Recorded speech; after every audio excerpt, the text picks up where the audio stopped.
affects both Muslims and non-Muslims alike. While you may not believe in the message of Islam in the Quran, you still live in a world where 1.8 billion Muslims do.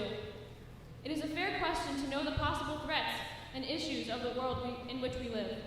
And with the threat of terrorism around the world, specifically the groups that disrupt peace and threaten lives in the name of Islam, it is essential to understand where these ideologies arise, and if they are at all related to the Holy Scripture. The question to be answered today is, does the Quran promote peace? Answering in the affirmative, we have Ayatollah Sahawat Hussain and Sayyid Atiq Ebady. Answering in the negative, we have David Wood and Robert Spencer. We would like each panelist to briefly introduce themselves to the audience, beginning with our guest panel of David Wood and Robert Spencer.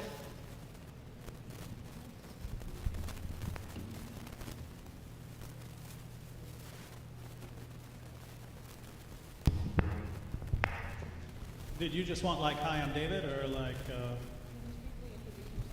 Oh, hi, I'm David. Started studying Islam because my best friend in college wanted to show me that Islam is true, and so I started studying then, and eventually he left Islam, and I thought I was done with Islam. That was the only reason I was studying Islam. And afterwards, Muslims started challenging me to debates, so I'm still involved. So. Hi, I'm Robert. I suppose since David told you why he started studying this, I will too. My grandparents were exiled from the last caliphate, the Ottoman Empire, for declining the invitation to convert to Islam. And I was fascinated by their stories growing up and wanted to learn about why that had happened and what exactly was going on. And so I began to read the Quran and to study, and certainly I'm sure we all can agree that if the Quran does promote peace, then there's an awful lot of misunderstanding of that among Muslims, but we'll of course discuss that soon.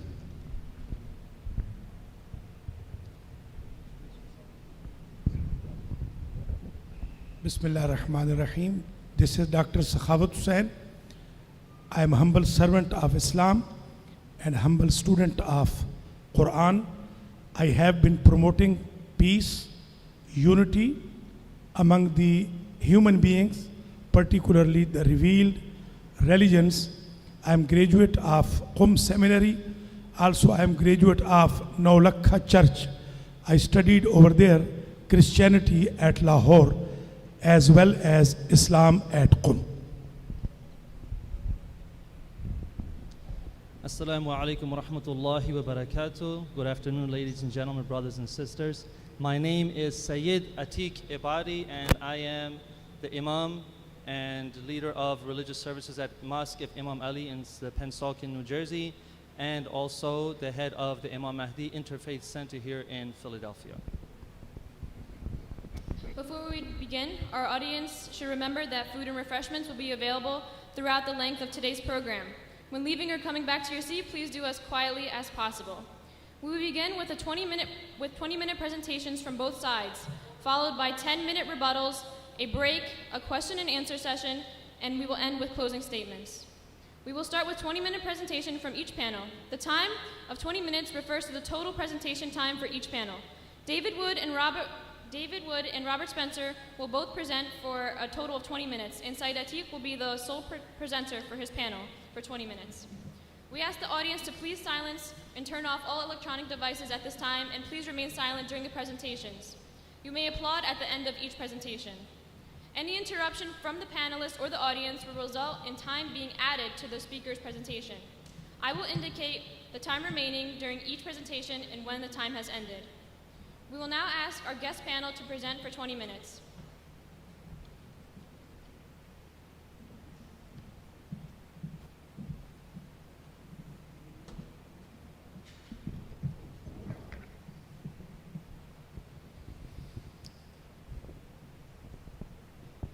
Good afternoon. I'd like to thank Sayyid Atiq for arranging this debate.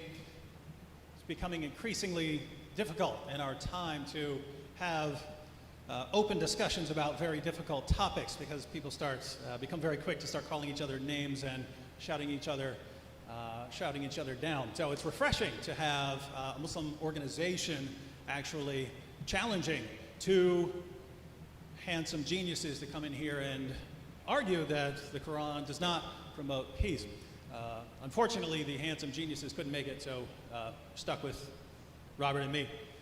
But my point here is that just because we disagree, and we are going to disagree, doesn't mean that we don't respect each other. And I've always respected debaters. Even if I disagree with them on every other thing, I respect the fact that they're willing to stand up here and defend their beliefs and respond to objections and criticisms. I've been studying Islam. I guess I started studying a little bit in the 90s, but that was more secondary sources. I started going through the Muslim sources, I guess 15, 16 years ago, something like that. So I've been studying Islam for a while, and I don't really see much room for confusion about the role of violence in the Muslim sources. So I'm going to sort of just give a quick overview of what I think about Islam as far as what I think that Islam teaches, and I will of course be corrected later if I'm wrong. So the word Islam, start from the basics here. The word Islam means submission. A Muslim is one who submits, and submission here refers to submission to Allah. But Allah doesn't just tell you that you must submit to Allah. It tells you how you must submit to Allah. And you submit to Allah by unquestioningly obeying the commands of Allah found in the Quran and the teachings and example of Muhammad found in the Hadith. And you demonstrate your submission by believing certain things and by doing certain things. So this is similar to other religions. So in Islam, you would be required to believe certain things about Allah, angels, revealed books, prophets, and so on. And you would be required to perform certain deeds, such as reciting the Shahada, saying your 5 daily prayers, things like that. So you have to do certain things and believe certain things. Now, if Islam is a collection of beliefs and practices, how would this be different from other religions?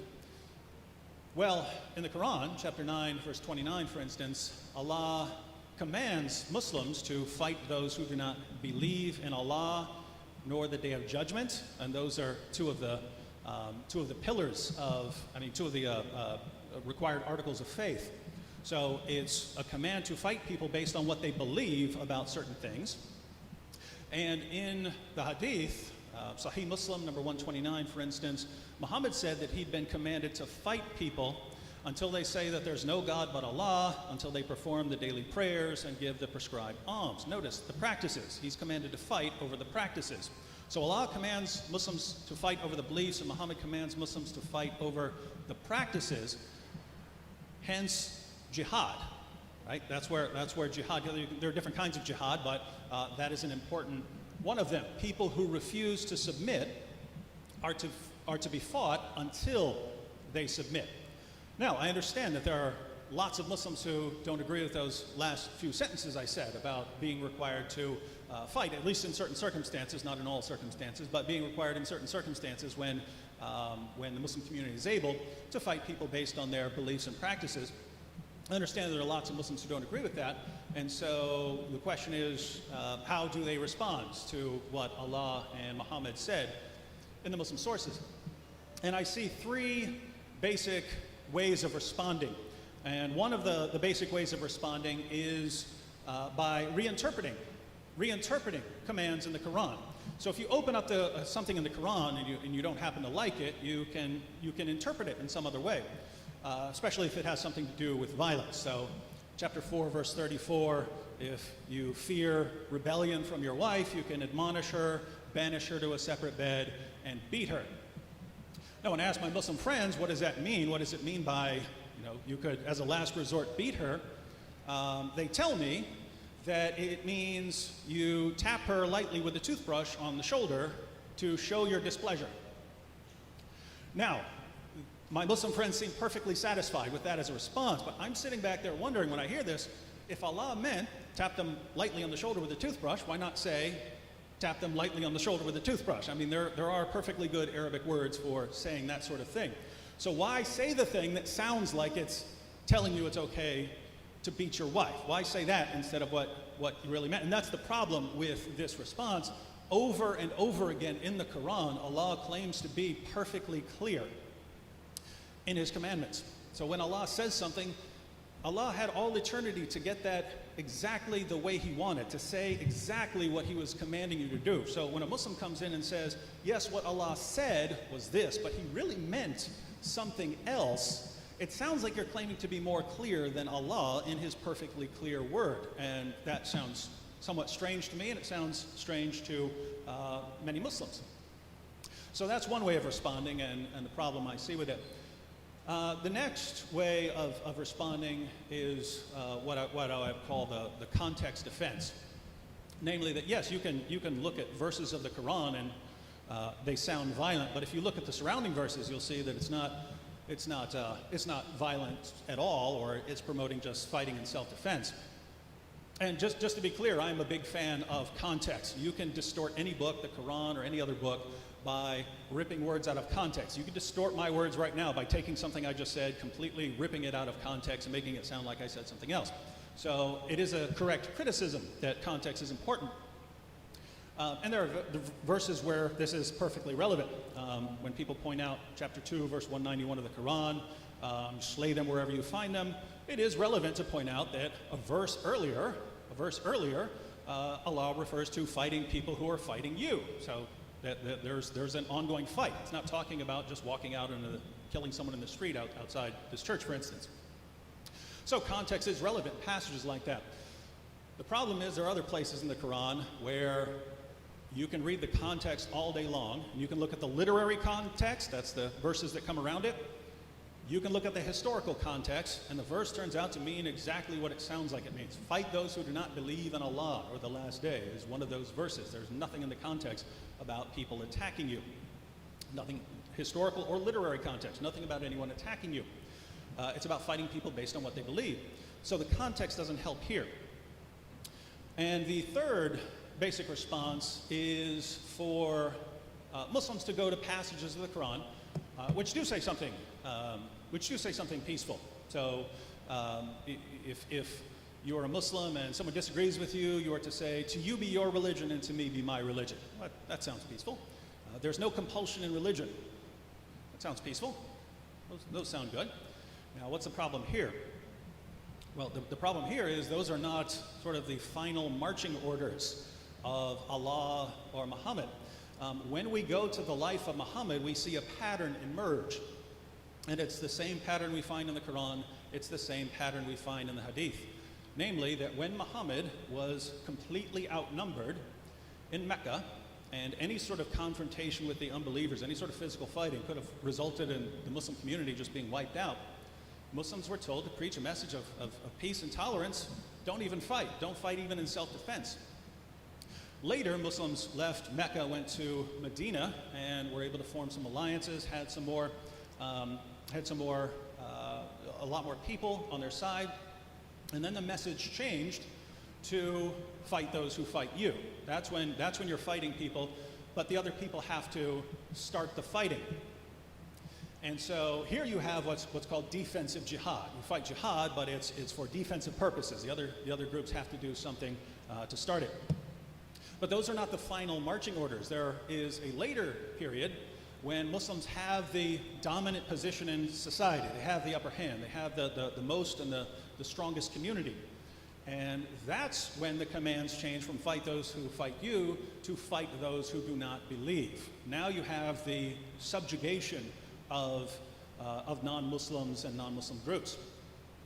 So the peaceful verses of the Quran that are used to show that Islam doesn't call for violence against unbelievers, those also fall prey to the context response. You say, what's the context of there's no compulsion in religion? What's the context of these other verses? And you find that once you put all of the various Muslim teachings into a logical order, you get a pattern that emerges. And the final marching orders are for when Muslims are in a position to subjugate others, and then they are called on to do so. Again, I'm not saying Muslims in here agree with that, but that is what Islam teaches as far as I can tell. And And to expand upon some of this, we'll have Robert Spencer. Thank you, David. Thank you all for being here. And as David is saying, there is a certain progression in the development of the Quran's teaching on relationship with unbelievers. And he cited chapter 109, Surah 109 of the Quran, which says, say to the unbelievers, you have your religion, and we have ours, and essentially we'll leave each other alone. And then you have defensive jihad and offensive jihad. Offensive jihad being based solely on fighting unbelievers because they are unbelievers. And thus it is not defensive until there are no more unbelievers left to fight. They have all been converted or subjugated under the rule of Islam or killed. This is not an eccentric understanding of Islam. This was first formulated by Ibn Ishaq, who was Muhammad's first biographer and who wrote his biography of Muhammad in the middle part of the 8th century. And all the biographies of Muhammad since then, both friendly and unfriendly to him, have been based on Ibn Ishaq because he contains material that other people simply don't have. He's the earliest available source.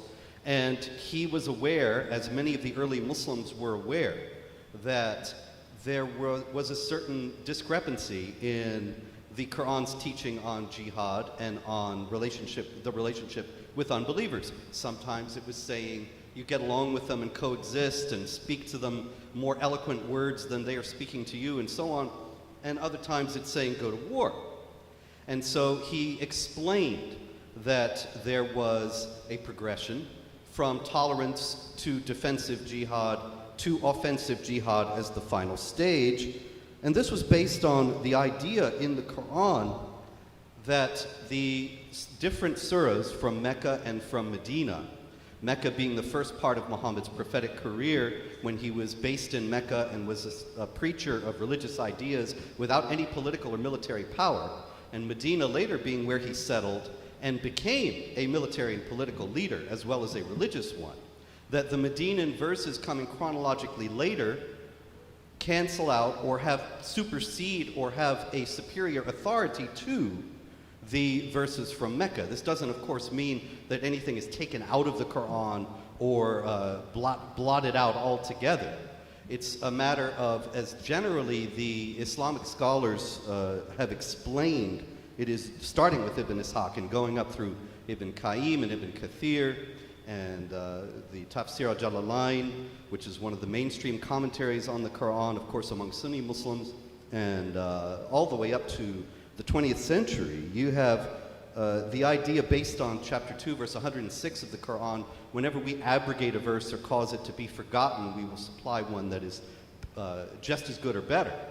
That what comes chronologically later takes precedence over what comes chronologically earlier, and only when the circumstances of the earlier period are replicated are those passages in force. What I mean is this, that when Muhammad was preaching, you have your religion and we have ours, as in Surah 109, the Muslims were small and powerless. So when Muslims are small and a powerless group, they preach, you have your religion, we have ours, Islam is peace. But as they grow in power, just as Muhammad grew in power and began to teach first, fight those who fight you, as in chapter 2, verse 190, and then fight until religion is all for Allah, is in chapter 8, verse 39, then the defensive and then offensive jihad, they kick in.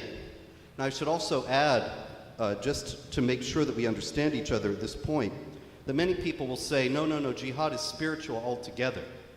And that is very clearly something that is adamantly rejected by the Quran itself. For example, the Quran says in chapter 4, verse 95, not equal are those of the believers who sit at home, except those who are disabled, and those who strive hard, that is wage jihad, jahada, the verb there, and fight in the cause of Allah with their wealth and their lives. Obviously, if jihad were solely, certainly jihad does have the sense of being a spiritual struggle within the soul to better oneself and bring one's life into conformity with the will of Allah. But if that were all that it was, then a verse like this would make no sense, because it's saying, strive hard. Those who sit at home are not equal to those who fight with their wealth and their lives. A spiritual struggle does not ordinarily involve one's wealth and one's life. Actually, it does ordinarily involve sitting at home and praying and devoting oneself to spiritual exercises and devotions and so on. And so, of course, there are many other indications that it's much more than a spiritual struggle, as in chapter 8, verse 41, know that whatever of the war booty you may gain, verily 1/5 is assigned to Allah and to the messenger and to the near relatives of the messenger and the orphans. Obviously, there's no spoils of war arising from a spiritual struggle. That's a hot warfare, clearly, in which prisoners are taken, their property is seized, and so on. This is underscored by a hadith in which Muhammad says, I have been commanded to fight against people until they confess that there is no God but Allah and I am his messenger. And when they do, their lives and their property are safe from me and my followers. In other words, as long as the people confess that there is no God but Allah and Muhammad is his messenger, their lives and property are safe. But if they do not confess that Muhammad is the messenger of Allah and there is no God but Allah, then their lives and property are not safe. They can be seized by the Muslims. And of course, the hadith are full of accounts of various occasions in which exactly that happened, and there were various controversies among the Muslims as to what they should do, how the spoils should be distributed, what should be done with prisoners of war, and so on. So the primary question here is not about a spiritual struggle, but about the nature of the warfare. And in that case, you come to something like chapter 8, verse 39 that I mentioned, where it says, fight until religion is all for Allah. And chapter 9, verse 29 that David mentioned, in which the Muslims are commanded to fight against even the people of the book, which is of course the Quran's term primarily for Jews and Christians, until they pay the jizya, the tax, with willing submission and feel themselves subdued. Now this verse is predicated by saying, fight against those who do not believe in Allah in the last day, and do not forbid what he has forbidden. So clearly the problem with the people who are being fought is not that they are fighting the Muslims. There's no mention made of that. Now, there are many other exegetes who might say, oh, well, that was the circumstances, but actually the generally understood view is that this whole passage of chapter 9 was revealed after Muhammad's expedition to Tabuk in northern Arabia, when he went up to fight against the Byzantines and found that the Byzantines had left. But the Byzantines had not attacked the Muslims. He just went up there to fight them and exhorted the Muslims to fight solely on the basis of the fact that these people did not obey Allah and his messenger and did not forbid what he had forbidden. So as long as there remain people who do not obey Allah and his messenger and do not forbid what he has forbidden, the command to fight still remains. Obviously, while I'm sure that this view is not held by the gentleman here to my right, at the same time, unfortunately, it is held by all too many Muslims today. And I hope that, above all, that if these gentlemen make the case here to us that Islam should be understood in a peaceful way, that they will devote their efforts within the Muslim community to convincing the Muslims who've been responsible for jihad attacks around the world that they are misunderstanding Islam and need to lay down their arms. Thank you.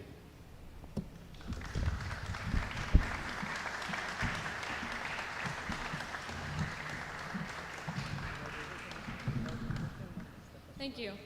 We now ask Sayyid Atiq to present his panel for 20 minutes.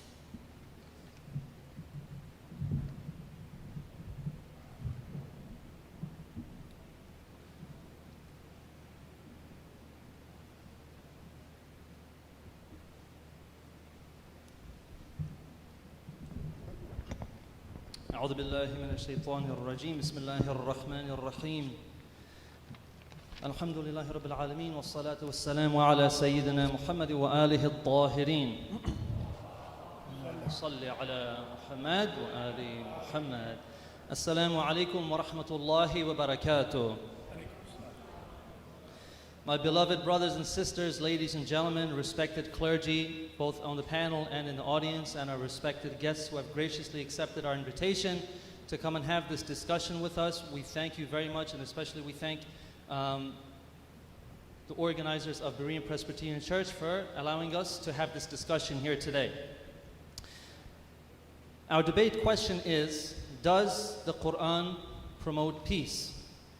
Peace doesn't mean that we agree with each other on everything. An environment of peace is an environment that does not have oppression, persecution, or conflict. Peace means that we live our lives and we let other people live their lives as well. As the Quran says in chapter 109, verse number 6, as David Wood said so eloquently, for you is your religion and for me is my religion. Also chapter 7, verse 180 says, and Allah's are the best names, therefore call on Him thereby, and leave alone those who violate the sanctity of His names, they shall be recompensed for what they did. So naturally our debate question should be answered with reasoning and with evidence. As the Quran says in chapter 2, verse 111, it says, say, bring your proof if you are truthful. Now the Quran is a single book. It is not a collection of books. It's not an anthology. It's not a collection of short stories. It is a single book, so we should not cherry pick its verses. The Quran says in chapter 2, verse 85, do you then believe in a part of the book and disbelieve in the other? One part of the Quran explains another part of the Quran.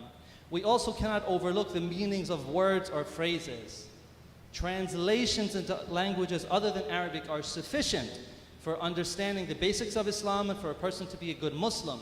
But an expert on the Quran must have a minimum understanding of the language of the Quran.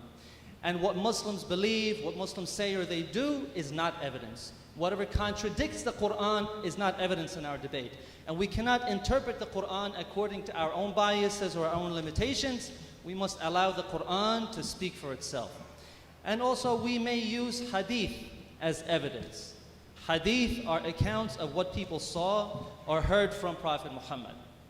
Hadith also includes the words and actions of the 12 successors from his family. So we have Prophet Muhammad saying in a widely accepted narration, he says, I'm leaving among you two weighty and important things. The one being the book of Allah and the second are the people of my house. So after Prophet Muhammad died, the general Muslim community, they did not follow his family, and the authority was taken by others that the Prophet had not endorsed. So some of these rulers after Prophet Muhammad, they sent the Muslim armies into foreign lands. And to gain public support for their military adventures, they enlisted influential figures to start fabricating hadith. So we have Prophet Muhammad saying, O people, many lies have spread around and they are considered to be my hadith. Whoever forges lies and calls them my sayings has filled up his seat with fire. And Imam Ali, the first successor, said after the Holy Prophet, there were more such lies. So some fabricated hadith made it a sin to rebel against tyrants. This worked out very good for a tyrant. Or some others encourage spreading Islam through offensive war. And this works for a person who wants to spread his empire.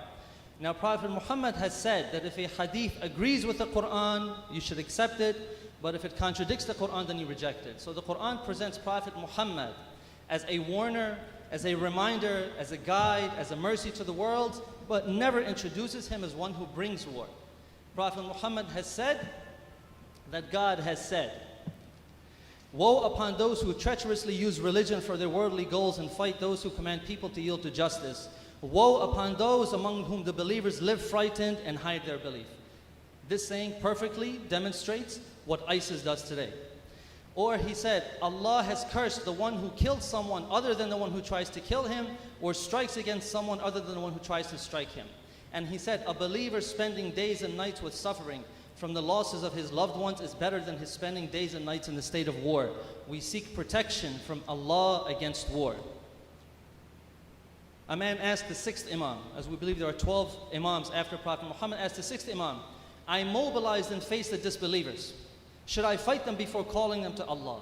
And the Imam said, if they mobilize and fight, then you were drawn into it.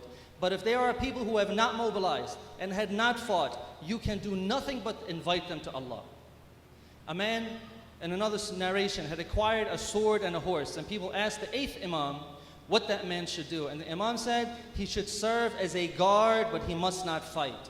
The people then asked, do you say that if the Romans entered the land of the Muslims, they should not stop them? And the Imam answered, their duty is to be on their guard, but not fighting. However, if the center of Islam, the center of the Muslim nation, and Muslims are in danger, then one must fight. After Prophet Muhammad, one ideology supported self-defense, which is the message of the 12 Imams. who the Prophet endorsed and commanded the Muslims to follow, and another group fabricated hadith and narrations to justify their militarism, such as we have today with the Wahhabi ideology, which is the ideology of ISIS and Al-Qaeda and the Taliban. So these terrorist groups, they all follow this ideology, and this doctrine goes all the way back to those tyrants who were fabricating and making up hadith after the Prophet. Imam Hussain was the third Imam after Prophet Muhammad, and he was the grandson of the Prophet. And in his time, he led an uprising against a tyrant named Yazid. Imam Hussain, he said, "Verily, I have not risen up because of provocation, nor arrogance, nor to cause chaos, nor as an oppressor, and verily I have come out seeking the reformation of the nation of my grandfather Muhammad." Meaning that after Prophet Muhammad, the nation had gone away from his teachings, and now the one that the Prophet had established and endorsed and commanded the Muslims to follow, he must reform that nation, that religion, back to what the Prophet had taught. So Imam Hussain and 72 of his supporters, they stood against Yazid's army of 30,000. And on that day they became martyrs, even as they called the enemy to abandon tyranny. And this epic of Karbala is the true meaning of jihad, which means standing against tyranny and oppression. Imam Hussain also said, "O people, the Prophet of Allah said, whoever sees a tyrant king acting towards the servant of God with sin and tyranny, then if he does not act against that king through practice or speech, it is Allah's right to make him enter into the tyrant's place of entry," meaning the hellfire. So after Prophet Muhammad, there were certain dynasties that fought each other for power, and the 12 Imams were a thorn in their side because they spoke against tyranny and against oppression. This continues today as the followers of the 12 Imams. They fight against the Wahhabi ideologies of ISIS and Al-Qaeda. And terrorists like ISIS, they hate the Shia, they hate the followers of the 12th Imam because of their call to follow these 12 Imams. And the Shias are the primary targets of these terrorists, and the Shias and the Sunnis, even today, they're on the front lines fighting and dying against ISIS. Every year, more than 20 million people, Shias, Sunnis, Christians, Hindus, people from other religions, they gather in Karbala to commemorate the sacrifice of Imam Hussain and to show their opposition to terrorist groups like ISIS. And this is the message of the 12 Imams who taught what is consistent with the Quran and what is consistent with the tradition of Prophet Muhammad. But we do not accept the hadith just because it is attributed to the 12 Imams. The Quran is from God, therefore it is infallible and perfect, but the hadith are transmitted to us through people. Therefore, a hadith cannot be evidence in this debate if it contradicts the Quran. So with this standard, the answer is a definite and absolute yes, that the Quran promotes peace through justice. One major aspect of peace is not to be forced into any belief. So the Quran says, chapter 28, verse 56, "Verily, you cannot guide whom you love, but Allah guides whom He pleases. Will you then force men until they become believers? And it is not for a soul to believe except by Allah's permission." Or Allah says, "Call to the way of your Lord with wisdom and goodly exhortation, and have disputations with them in the best manner. Verily your Lord best knows those who go astray from His path, and He knows best those who follow the right way." And He says, "For you is your religion, for me is my religion, and also there is no compulsion in religion." Or Allah also says that He alone is the one who judges people's place in the afterlife. Chapter 2, verse 62 says, "Verily those who believe, and those who are Jews, and the Christians, and the Sabians, whoever believes in Allah and the last day and does good, they shall have their reward from their Lord, and there is no fear for them, nor shall they grieve." The Quran says that there is no superiority between one race over another race. The Quran says, "O mankind, verily we have created you from a male and a female, and made you tribes and families that you may know each other. Verily the most honorable of you with Allah is your most pious." And Allah says that you should make peace between men even if you swear by God's name that you will not. He says, "And because of your swearing by Him, do not make Allah an obstacle to your righteousness and piety in making peace between men." And He says, "And Allah invites to the abode of peace and guides whom He pleases into the right path." So the Quran's default position is peace, and relations between people are predicated on peace. As the Quran says, it may be that Allah will bring about friendship between you and those whom you hold to be your enemies among them. And Allah is powerful, and Allah is forgiving and merciful. Allah does not forbid you respecting those who have not made war against you on account of your religion, and have not driven you forth from your homes, that you show them kindness and deal with them justly. Verily Allah loves the doers of justice. Allah only forbids you respecting those who made war upon you on account of your religion, and drove you forth from your homes, and backed up others in your expulsion, that you take them as guardians. Whoever takes them as guardians, these are the unjust. So the Quran mentioned fighting when the Muslims had to defend themselves, as our guest panel so eloquently said. As the Quran says, permission to fight is given to those upon whom war is made because they are oppressed. And the good and the evil are not alike. So repel evil with what is best, so then he between whom and you was enmity would be as if he were a warm friend. So the Quran's formula for fighting is very simple. Defend yourselves if you're attacked. Observe the limits of just warfare. Fight the enemy wherever they may be. If the enemy withdraws, then there is no more fighting. If someone seeks protection from you from the enemy, grant it. If the enemy calls for peace, God is forgiving, and hostility is against oppressors and aggressors, never against non-combatants. We shall see an example of this in the next passage from the Quran, where Allah says, and fight in the way of Allah with those who fight with you. And do not exceed the limits. Verily Allah does not love those who exceed the limits, and kill them wherever you find them. Thankfully, some of those who criticize Islam for being violent, they no longer quote this passage as one being violent, because they have been called out for misquoting and cherry picking this verse that says, and kill them wherever you find them. Thankfully, our guest panel has quoted this as one of the verses of peace. Further says, and drive them out from where they drove you out, and persecution is severer than slaughter. And do not fight with them at the sacred mosque until they fight with you in it, but if they do fight you, then slay them. Such is the recompense of the disbelievers. But if they desist, then verily Allah is forgiving, merciful. And fight with them until there is no persecution, and religion should be for Allah, meaning that those who attack you are trying to stop you from practicing your religion until your religion is restored. But if they desist, then there should be no hostility except against the oppressors. Now, if the Quran wanted total domination, according to the doctrine of stealth jihad, or the 3 stages of the jihad that our guest panel explained, if the Quran wanted total domination, it would have commanded the Muslims to keep on fighting. Some may say that the Muslims were not strong enough to overpower their enemy, but an enemy that stops fighting, an enemy that calls for peace, does so because they have been overpowered. And in the Quran, whenever the enemy stops fighting or calls for peace, the Muslims are commanded to accept peace. The Quran never commands the Muslims to reject peace or to continue fighting when the enemy stops.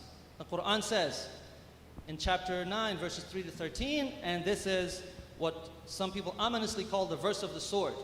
The passage says, and announce a painful punishment to those who disbelieve, except those of the polytheists with whom you made an agreement, then they have not failed you in anything and have not backed up anyone against you. So fulfill their agreement to the end of their term.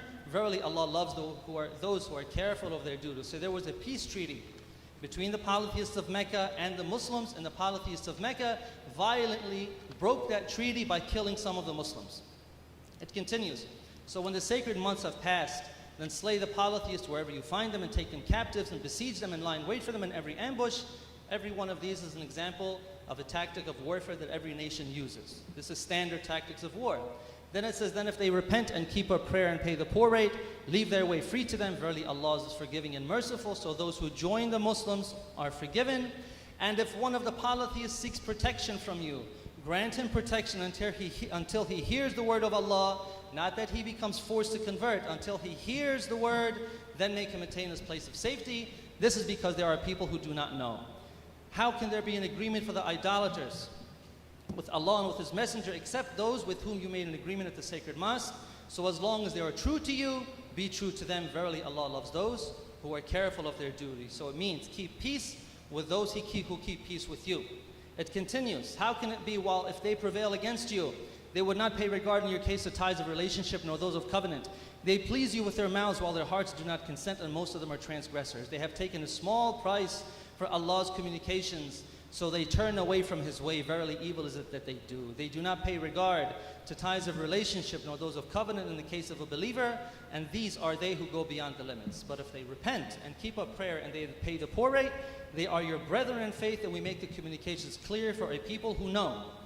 And if they break their oaths after their agreement and openly revile your religion, then fight the leaders of disbelief. Verily their oaths are nothing, so that they may desist. It emphasizes that fighting is only against those who have violated the treaty. And the next verse says, so will you not fight a people who broke their oaths and aimed at the expulsion of the messenger, and they attacked you first?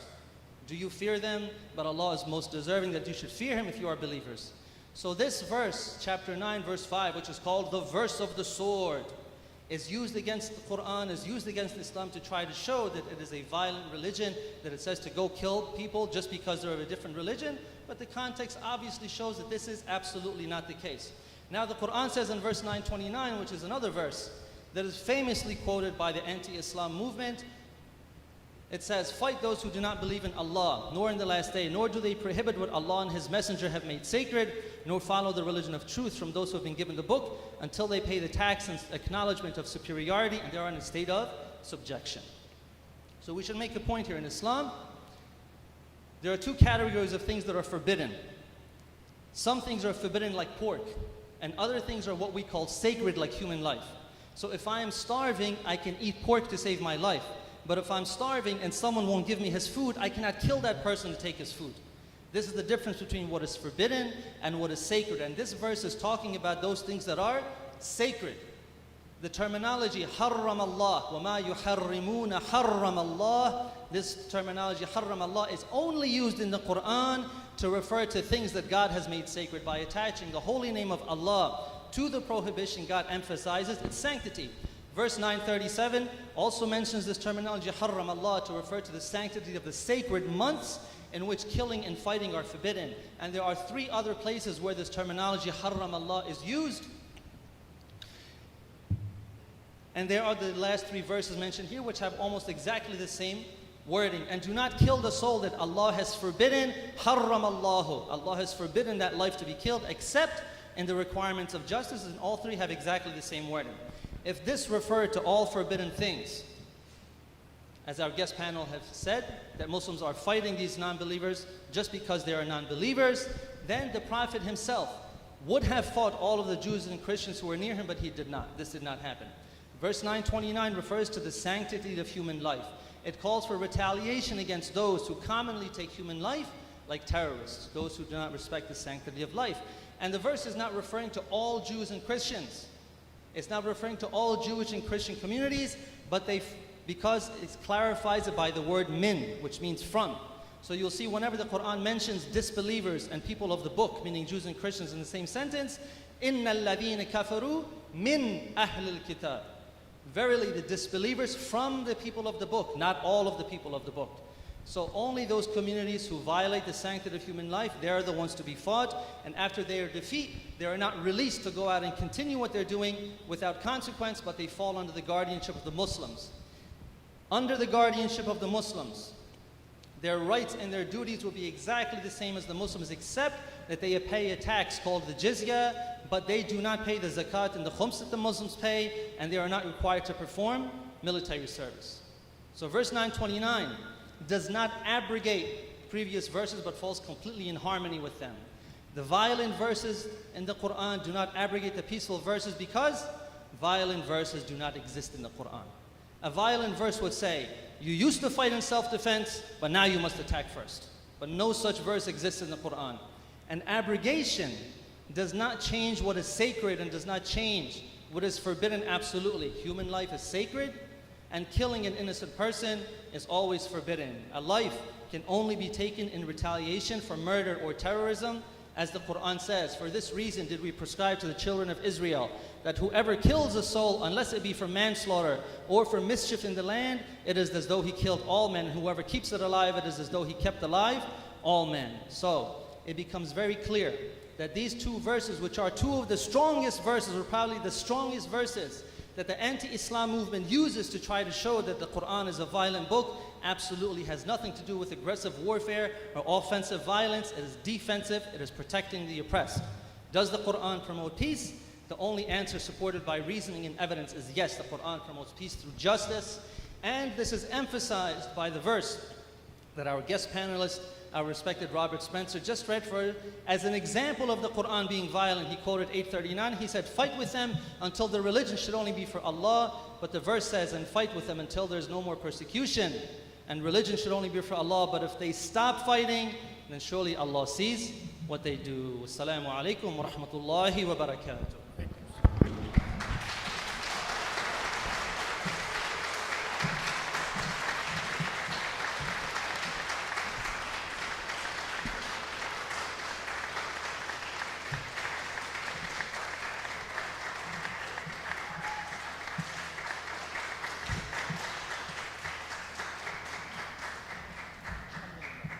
Thank you. We will now ask our guest panel to give their rebuttal for 10 minutes.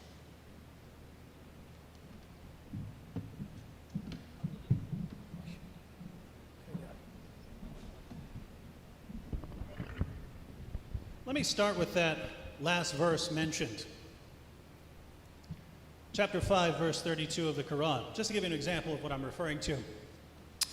Because of that, we ordained for the children of Israel that if anyone killed a person not in retaliation of murder or to spread mischief in the land, it would be as if he killed all mankind. Notice that this is command for the children of Israel. It's actually a quotation from the Talmud. But what's not in the Talmud is that qualification, except if they spread mischief in the land. Now, what does that include? Because you're not supposed to kill someone unless they murder someone or spread mischief in the land. What's included in that spreading mischief? Well, it's used in the Quran in a bunch of ways, and according to Muslim scholars like Ibn Kathir, it even includes unbelief. So that's, as far as I can tell, the most peaceful verse in the Quran, and that's allowing a lot, but it's saying that this is for the children of Israel. The very next verse is directed towards Muslims, and the very next verse right after this says, the recompense of those who wage war against Allah and His Messenger and do mischief in the land, once again you're doing some sort of mischief in the land, is only that they shall be killed or crucified, or their hands and their feet be cut off from opposite sides, or be exiled from the land. That is their disgrace in this world, and a great torment is theirs in the hereafter. So, when Allah tells you about the value of a human life, He can't go one verse without calling for killing, crucifixion, and dismembering people, all for the vague crime of spreading mischief in the land. What does that mean? Well, seems like it could mean all kinds of things. Anything you find in some Muslim source about what involves mischief, well, now you have justification for killing or dismembering them and crucifying them. So, very interesting how when we talk about the context of the Quran and we talk about something like Surah 5, verse 32, it does help to read the actual context. Now, we had a very interesting interpretation of Surah 2, verse 85. Do you believe in part of the book and disbelieve in the other? Why do I say this is an interesting interpretation? Well, chapter 2, verse 85 is directed towards the Jews. The whole passage is talking to the Jews. And this passage is talking about the Jews violating the Torah. And the response is, do you just believe in part of the book and not in another? So if we're talking about context, this is talking to Jews, not to Muslims on how to interpret the Quran. Second, it doesn't say, do you follow every part of the book equally? It says, do you believe in only part of the book? We're not talking about not believing in parts of the Quran. As a Muslim, you would believe in all of the Quran. But that doesn't mean that all of them are apply equally at all times. If you are saying that, that would go against 14 centuries worth of interpreting the Quran, Sunni and Shia. Now, we heard an interesting interpretation of the Hadith, which I would agree with. If Hadith contradicts the Quran, it must be rejected. Now that would go both ways, by the way. If we find something peaceful in the Hadith that contradicts something that Allah clearly says in the Quran, then we would have to question that Hadith on those grounds. We had a quotation from chapter 60, verse 8 of the Quran, which you're not prevented from showing kindness if one of your family members who's a pagan happens to come to you. That's the historical context. You're allowed to show kindness, but the idea was that that might help them convert to Islam. We have records of Muhammad giving gold to people over and over again until they would love him so much that they would convert. But if we're talking about context, we can't ignore the fact that just 4 verses earlier, we have the story of Abraham, and Abraham says to the unbelievers, now there is endless hostility between us, and we can't end the hostility until you convert to Islam. So here we have a peaceful verse of the Quran. This shows that the Quran is peace. And just a few verses earlier, in the same context, we have Abraham saying, there can't be peace between us until you convert to Islam. And the exact same verse, chapter 60, verse 4, look it up, says that Abraham is an example for the Muslims. So, if, over and over again, any peaceful passage of the Quran that we turn to, we find something that really seems to contradict it, it's very easy to say, well, the peaceful part that I really like here, that's the part that applies. This other violent part, it can't mean what it sounds like it means. I have to assume that Allah means the peaceful part. My view is that Allah meant them all, right? If he's talking about showing peace towards someone in certain circumstances, Allah means that. If he says fight those who do not believe in Allah, he means that as well. The only way to reconcile these passages is as an unfolding revelation that was impacted by the situation that Muslims were in, because Muslims were in different situations during the time of Muhammad, and different rulings are going to apply. This doesn't change the fact that the final marching orders have nothing to do, and you can read the chapter, matter of fact, maybe we'll read it later, chapter 9, verse 28 through chapter 9, verse 23. That's the passage talking about dealing with Jews and Christians. There is not one word in that passage about anyone doing anything other than believing the wrong thing or practicing the wrong religious belief. Not one word about fighting. And to expand on this, Robert Spencer. Thank you, David. Our esteemed colleague, my friend here, was very right in warning about fabricated hadith. And he quoted quite a few hadith. Actually, I happen to have the source that he was using for the hadith that he quoted, the hadith collection Al-Kafi, and it is generally considered to be reliable among Shiite Muslims. And in it, it says, this is one of the passages he did not quote, that Muhammad is quoted as saying, mobilize in the name of Allah and in the way of Allah. Fight those who reject belief in Allah. Fight those who reject belief in Allah. He doesn't say fight those who reject belief in Allah if they fight you or if they attack you, but simply because they reject belief in Allah. This is underscored by the fact that he goes on to say, when you meet these people, you give them three choices. Call them to al-Islam. So in the first place, you are addressing the fact that they are not believers. You are not asking them to lay down their arms or dealing with them in any kind of context of war previous to that. You're calling them to Islam. If they reject that, then you ask them to pay the tax, the jizya, which was explained very ably, except for the fact that the other part of the passage, chapter 9, verse 29, says, with willing submission and feel themselves subdued. And the non-believers who have been under this agreement in Islamic lands have always lived in a state of subservience, denied basic rights, having to submit to various humiliating and discriminatory regulations that made sure that they felt themselves subdued. Also, when we are dealing with these kinds of issues, it is important to evoke authorities that are generally respected among Muslims who delineate the understanding of these passages for Muslims. After all, no Muslim is believing what Spencer thinks about Islam, nor should any Muslim.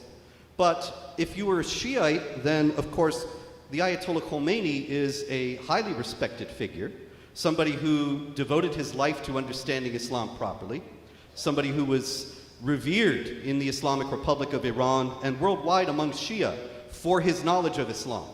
And he, of course, said this: those who know nothing of Islam pretends that Islam counsels against war. Those who say this are witless. Islam says, kill all the unbelievers just as they would kill you all. Does this mean that Muslims should sit back until they are devoured? Islam says, kill them, put them to the sword, and scatter their armies. Does this mean sitting back until non-Muslims overcome us? Islam says, kill in the service of Allah those who may want to kill you. Does this mean that we should surrender? Islam says, whatever good there is exists thanks to the sword and in the shadow of the sword. People cannot be made obedient except with the sword. The sword is the key to paradise, which can be opened only for the holy warriors. There are hundreds of Quranic psalms and hadiths teaching Muslims to value war and to fight. Does all this mean that Islam is a religion that prevents men from waging war? I spit upon those foolish souls who make such a claim. Thus the Ayatollah Khomeini. And finally, Muhammad himself, also in the Hadith of Al-Kafi, the very first passage that he is in this book, this section on jihad, he says, the Messenger of Allah has said, all good things are with the sword, under the shadow of the sword, and people cannot be improved without the sword. Swords are the key to paradise or hellfire. That is not peace. Thank you.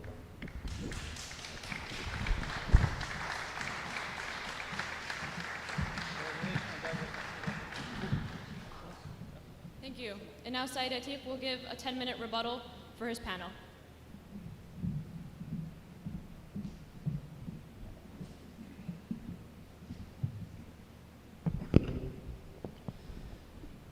أعوذ بالله من الشيطان الرجيم بسم الله الرحمن الرحيم. We thank our guest. Okay, sorry. Can everyone hear me? If anyone can hear me, please. Cannot hear me? Okay.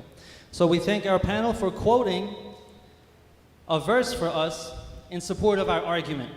So we quoted verse 32 of chapter 5, which says that if you kill one person, it's the same as you killed all people. And then they say, well, the next verse says otherwise. The first says, and he read the verse, and he just glossed over the first few words of the verse that completely explain that the fighting is only allowed because of war that is made upon you. It says, the punishment of those who wage war against Allah and against His Messenger.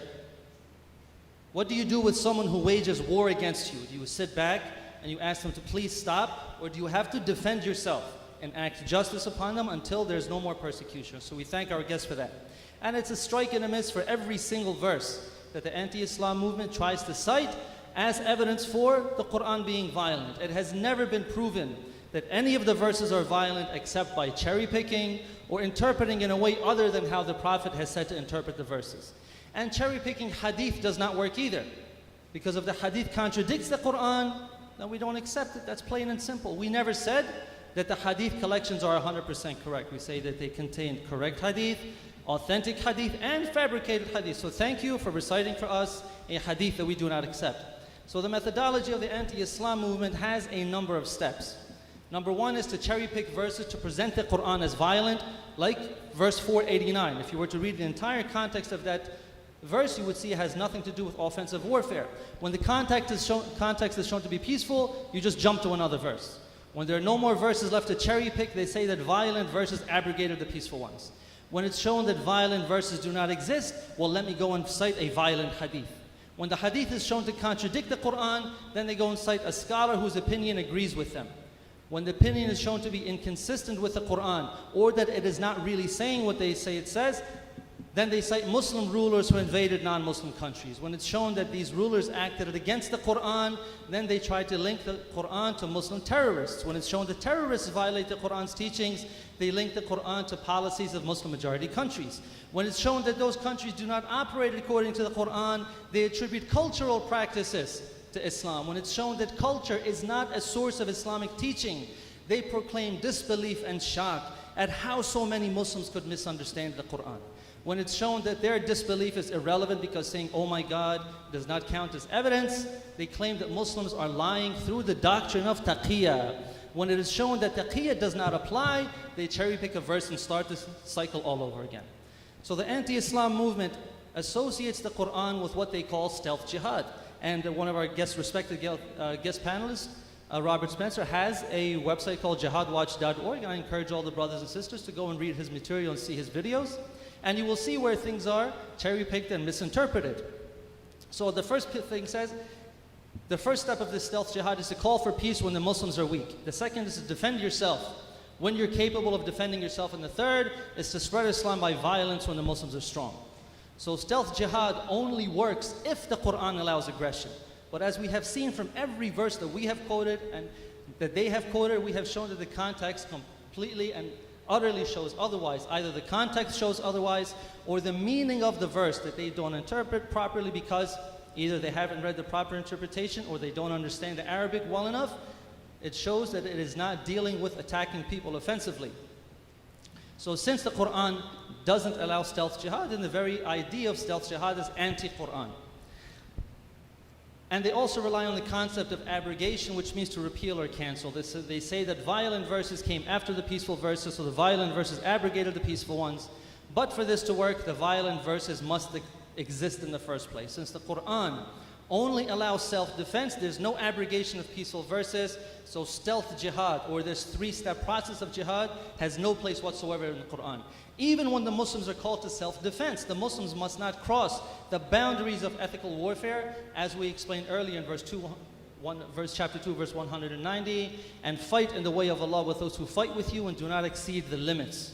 So, Ayatollah Sistani, who is one of the highest ranking scholars in the world of Shia Islam, he expanded on these limits in an address that he made to Iraqi soldiers fighting against ISIS. You know ISIS, the murderers and the terrorists and the rapists and the pillagers who kidnap people and take slave girls and do horrible and horrific things.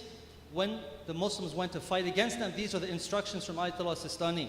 He says, God has called for jihad and has privileged the warriors. It is necessary then to learn these conditions and etiquettes of jihad thoroughly. Do not indulge in acts of extremism.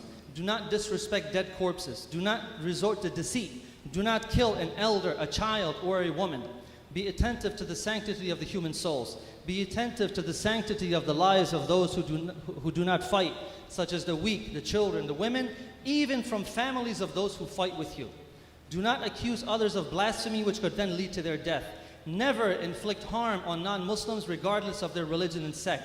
The Muslim must protect his non-Muslim neighbors in the same manner and vigor as he would when he protects his own family. Do not steal the money of others. Do not disrespect the corpse of the dead. Do not violate the sanctity of their women and houses. Do not enter their homes. Do not verbally abuse their women. Do not insult their honor, even if your enemies abuse your women and insult your honor.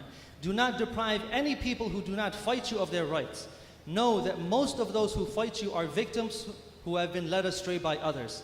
Let your righteous actions, your just conduct, and your sound admonition serve as an example for them. Do not resort to oppression.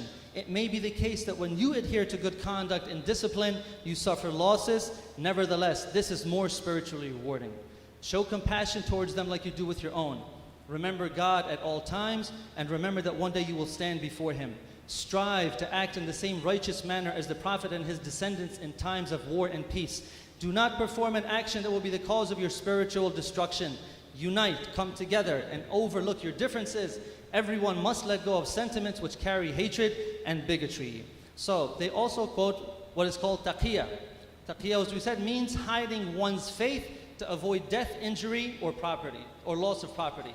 They say that Muslims claim to be peaceful, but they're hiding their true plan to overpower you. Taqiyya is in the Quran, and every reasonable person would agree that lying to protect your life and to protect yourself against oppression is morally justified. The Quran says, he who disbelieves in Allah after his having believed, not he who was compelled while his heart is at rest on account of faith, but he who opens his heart to disbelief, on these is the wrath of Allah. So this verse was revealed about one of Prophet Muhammad's companions, Ammar ibn Yasir. The polytheists of Mecca captured Ammar and his parents and told them to reject Islam. Ammar's parents refused to reject Islam, so they were executed, but Ammar rejected Islam to save his life while his faith was pure at his heart. There is a narration about the period when the Shias were under persecution, as they are today in many countries. The narration says, once I said to Abu Ja'far, one of the 12 Imams, 2 of the people of Kufa were arrested, and it was said to them, denounce and reject Ali, who was the first Imam. One of them rejected and the other one did not reject. The one who rejected Imam Ali was released, and the one who did not reject him was killed. The Imam said, the one who denounced and rejected Ali was an expert of the law of his religion, and the one who did not denounce was in a hurry to go to paradise. Meaning that he understood that protect his life is more important than verbally saying something that is against your faith, because the faith is pure in his heart. Another verse about taqiyya, which is quoted by Muslim critics or critics of Islam, is chapter 3, verse 28. Let not the believers take the disbelievers for guardians rather than believers, and whoever does this, he shall have nothing of the guardianship of Allah, except that you are guard against them, guarding carefully. So it means that Muslims should not take disbelievers as their religious authorities, just like the non-believers would not take the Muslims as their religious authorities, except to protect yourselves from harm, which makes absolute sense. If you have to say something, you have to profess something to protect your life, to protect yourself from injury, to protect your family, this is reasonable. And the word awliya in this verse means masters or guardians in religion, as the Quran says in chapter 5, verse 55, verily your wali, your master, is Allah, His messenger, and those who believe. those who keep up prayers and pay the poor rate while they bow. So the anti-Islam movement cites taqiyya to brand Muslims as liars, but there's absolutely no basis for this or any of their other arguments in the Quran. Assalamu alaikum.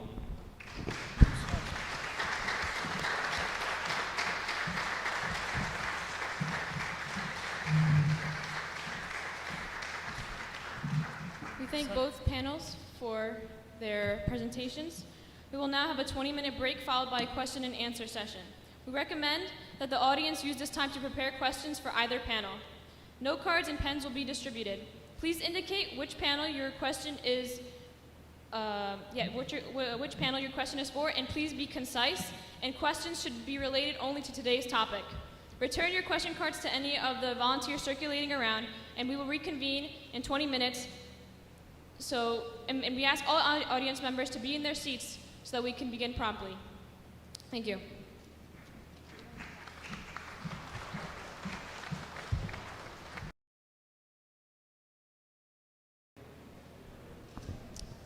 Okay, we're going to get started with the question and answer session now. Panelists will have 3 minutes to answer each question. We will alternate each questions with each panel. And once one side is finished answering a question, the other side will have a chance to answer the question as well with 3 minutes.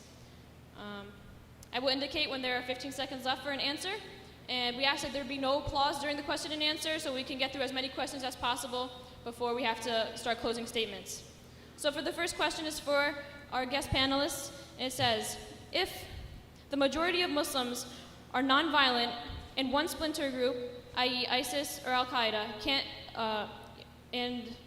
can only the logical conclusion be that the minority is in the wrong with the skewed interpretation of the Quran?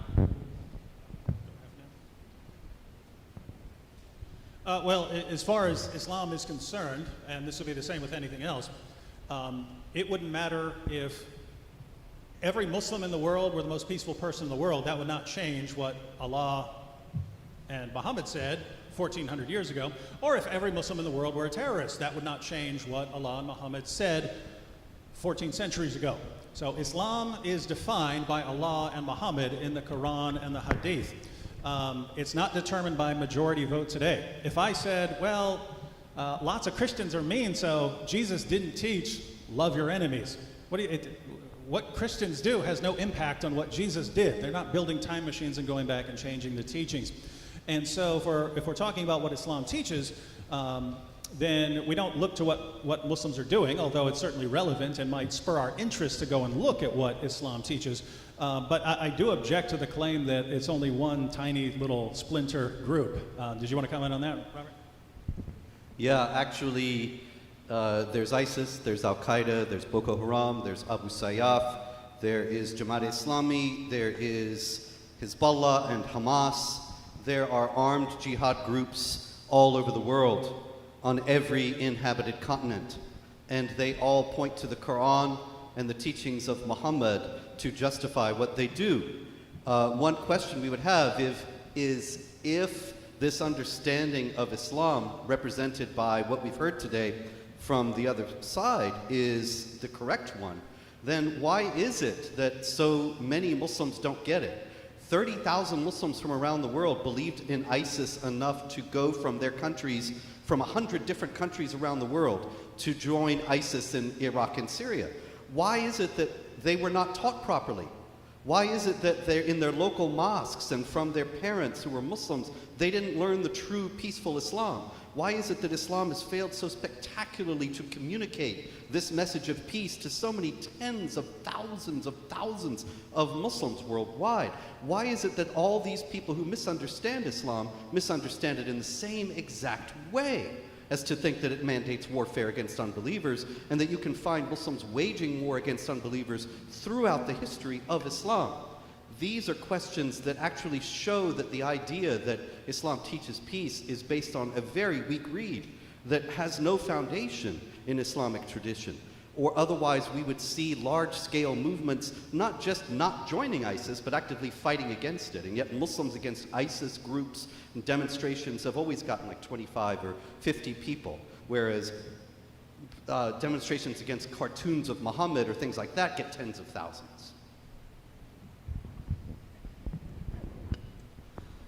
So as we said in our rebuttal, disbelief and shock is not evidence. So I can't say, oh my God, I can't believe why so many Muslims misunderstand it. This is not evidence. My shock and disbelief at why so many Muslims misunderstand the message of the Quran, that shock and disbelief is not evidence in itself. And as David Wood very eloquently said, even if all of the Muslims of the world were peaceful, if the Quran was teaching a message of violence, then all of those Muslims being peaceful does not make the Quran peaceful. But in the same way, if a majority of the Muslims, even if all of the Muslims were violent, it would not make the Quran violent.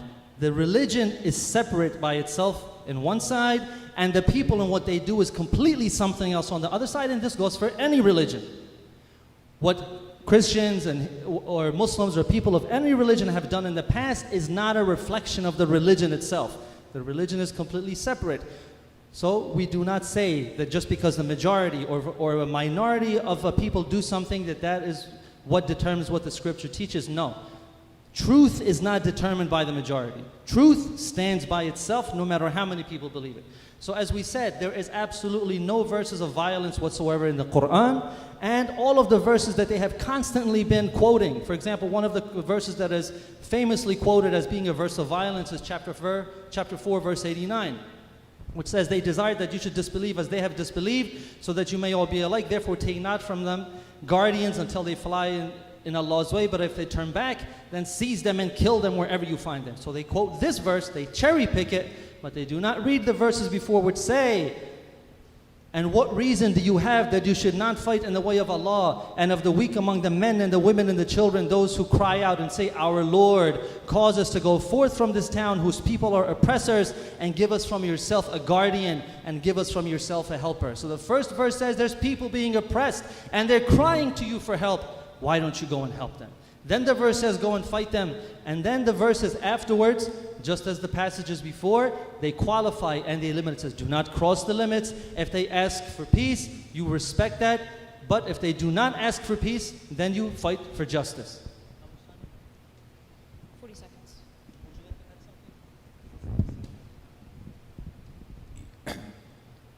With the due respect of all of you, especially David Wood and Robert Johnson, my humble request is, Quran is in Arabic, and each and every word of Arabic might have 70 meanings.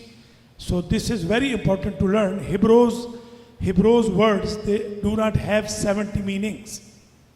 The Bible was revealed in Hebrew and now it is in English. There are a lot of misconceptions about Quran, and we should remove that, and we cannot judge from the individual's theology of a religion. If all of the people are going to be against law, it doesn't mean the constitution of USA is wrong. Thank you. The next question we have is for the Muslim panel.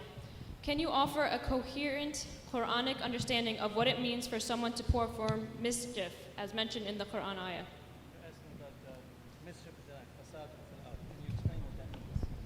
As I said earlier, fasad doesn't mean only the difference. Fasad doesn't mean the difference of opinion. That has a word, ikhtilaf.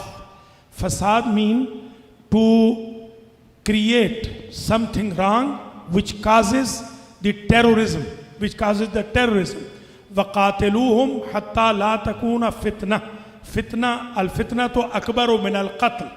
Even Quran says this mischief is worse than killing. If terror is going to be promoted, so every government and every religion follower will be against those terrorists. This is not against the difference of opinion. So just to quickly clarify the words that he was using, fasad, in the verse that is quoted so oftenly by saying there is a phrase which is used in many verses of the Quran which says, and those who make mischief in the land, وَيُفْسِدُونَ فِي الْأَرْضِ, they make mischief in the land. What he was explaining is that this mischief does not mean the difference of religion, but it means fitna. which means persecution, and the Quran says that persecution is worse than slaughter. Because if I, God forbid, were to kill someone, that's one person being killed. But if I establish persecution, that means that's murder. And massacres become widespread among the entire society. This is why persecution is worse than slaughter, and that mischief that is being talked about means persecution. Now our guest panel will have a chance to answer. Yes. First, on the sort of obvious level, if it meant persecution, again, there are perfectly good words for saying persecution. By saying mischief in the land, that leaves the door open for anything you want to say happens to be mischief in the land. And again, don't take this from me. Ibn Kathir says that the phrase can even refer to unbelief in the land. You're just an unbeliever. Well, that's mischief in the land. This is supposed to be a Muslim land. And this is not, I'm not quoting the Al-Qaeda handbook here. I'm quoting the most respected Sunni commentator of all time. And I know most of the Muslims here aren't Sunnis, but still, if the word were just clear, we wouldn't have this problem. If it had been those who oppress you or those who persecute you instead of those who make mischief in the land. And the reason this is relevant is because Sayyid Atiq earlier quoted Surah 532, then I quoted Surah 533 as a response, and he says, but it talks about making warfare against Allah and Muhammad, but that's the idea. How do you make warfare against Allah? Somewhere else, right? I mean, it's not talking, you don't march an army against Allah, you would do what? Well, there are Muslim commentators who say it includes opposing Sharia, standing in the path of Islam, all sorts of things. And that's my real point. If you want to interpret mischief, you can interpret mischief as whatever you want. But by not making any sort of clear term, the door is wide open to say, oh, we get to kill people who make mischief. That Christian over there is making mischief, he just preached the gospel. That Jew over there is making mischief, he didn't, he ate the wrong thing or something like that. So, big problem. Just to support what David is saying, the Islamic Republic of Iran, which of course follows Twelver Shiite Islam as its official religion, has charged numerous converts from Islam to Christianity with mischief in the land and imprisoned and tortured them as a result. And that's their only crime. Their crime is unbelief. And so it's very clear that the Ayatollahs who are learned in Shiite Islam, who lead the Islamic Republic of Iran, understand mischief in the land as involving unbelief and not simply regarding persecution by unbelievers against the Muslims. Okay. It says, directed to both Mr. Wood and Mr. Spencer, how long have you studied the Quran, and have you ever consulted someone from the Islamic community to go over the text? There are lots of books out there on Islam.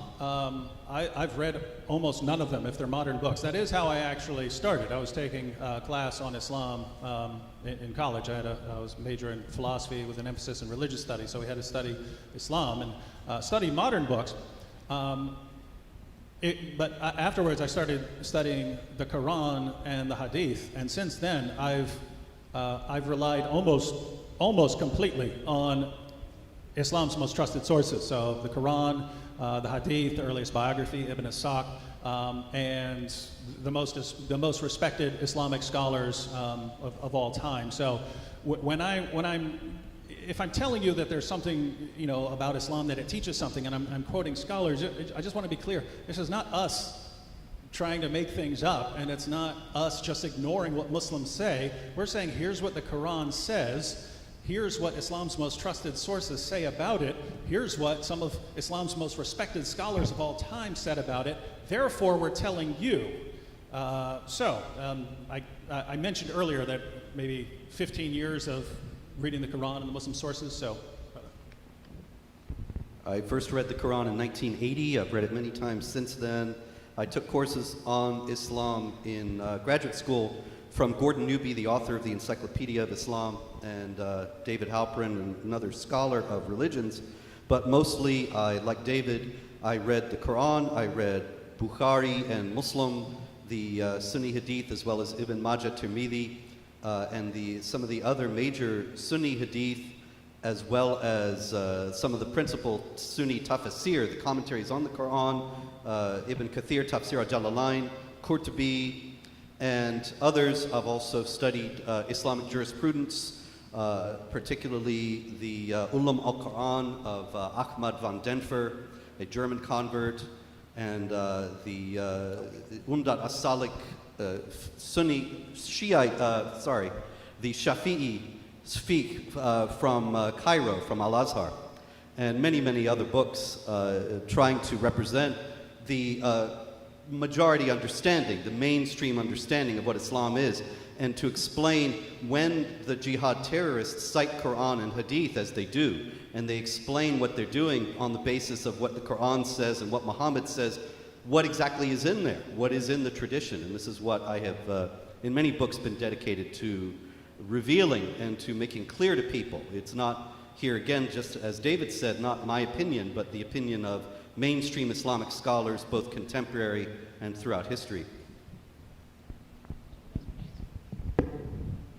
Before I enter into this answer, it is very necessary to clarify that the individual's activity doesn't represent theology of the religion. So this is one of the important reasons Muslims are being defamed. If there is any terrorism by a Muslim, they say this is Islamic terrorism. And if a Christian does this kind of activity, they say it is Christian, doesn't say Christianity's terrorism. I regret both Christianity and Islam. They do not promote or teach terrorism. And terrorism or peace, they are different schools of thought. Most of the Muslims, including Sunnis, they are not terrorists. They are peaceful. And Islam is the religion of peace. Quran is the book of peace. Let me get to this answer. If you want to become a scholar, a clergy in Islam, you have to properly go to the seminary. If I say I am postdoctorate education and I do not have any degree, so I cannot be titled as doctor until I get degree from the university. If someone wants to become a scholar, should study all the Arabic grammar, all logic and philosophy, all ilm badi', ilm ma'ani, bayan, etc., and then can go into the interpretation of the tafsir. Only studying of the tafsir or studying of the Quran, it doesn't indicate that a person is scholar now.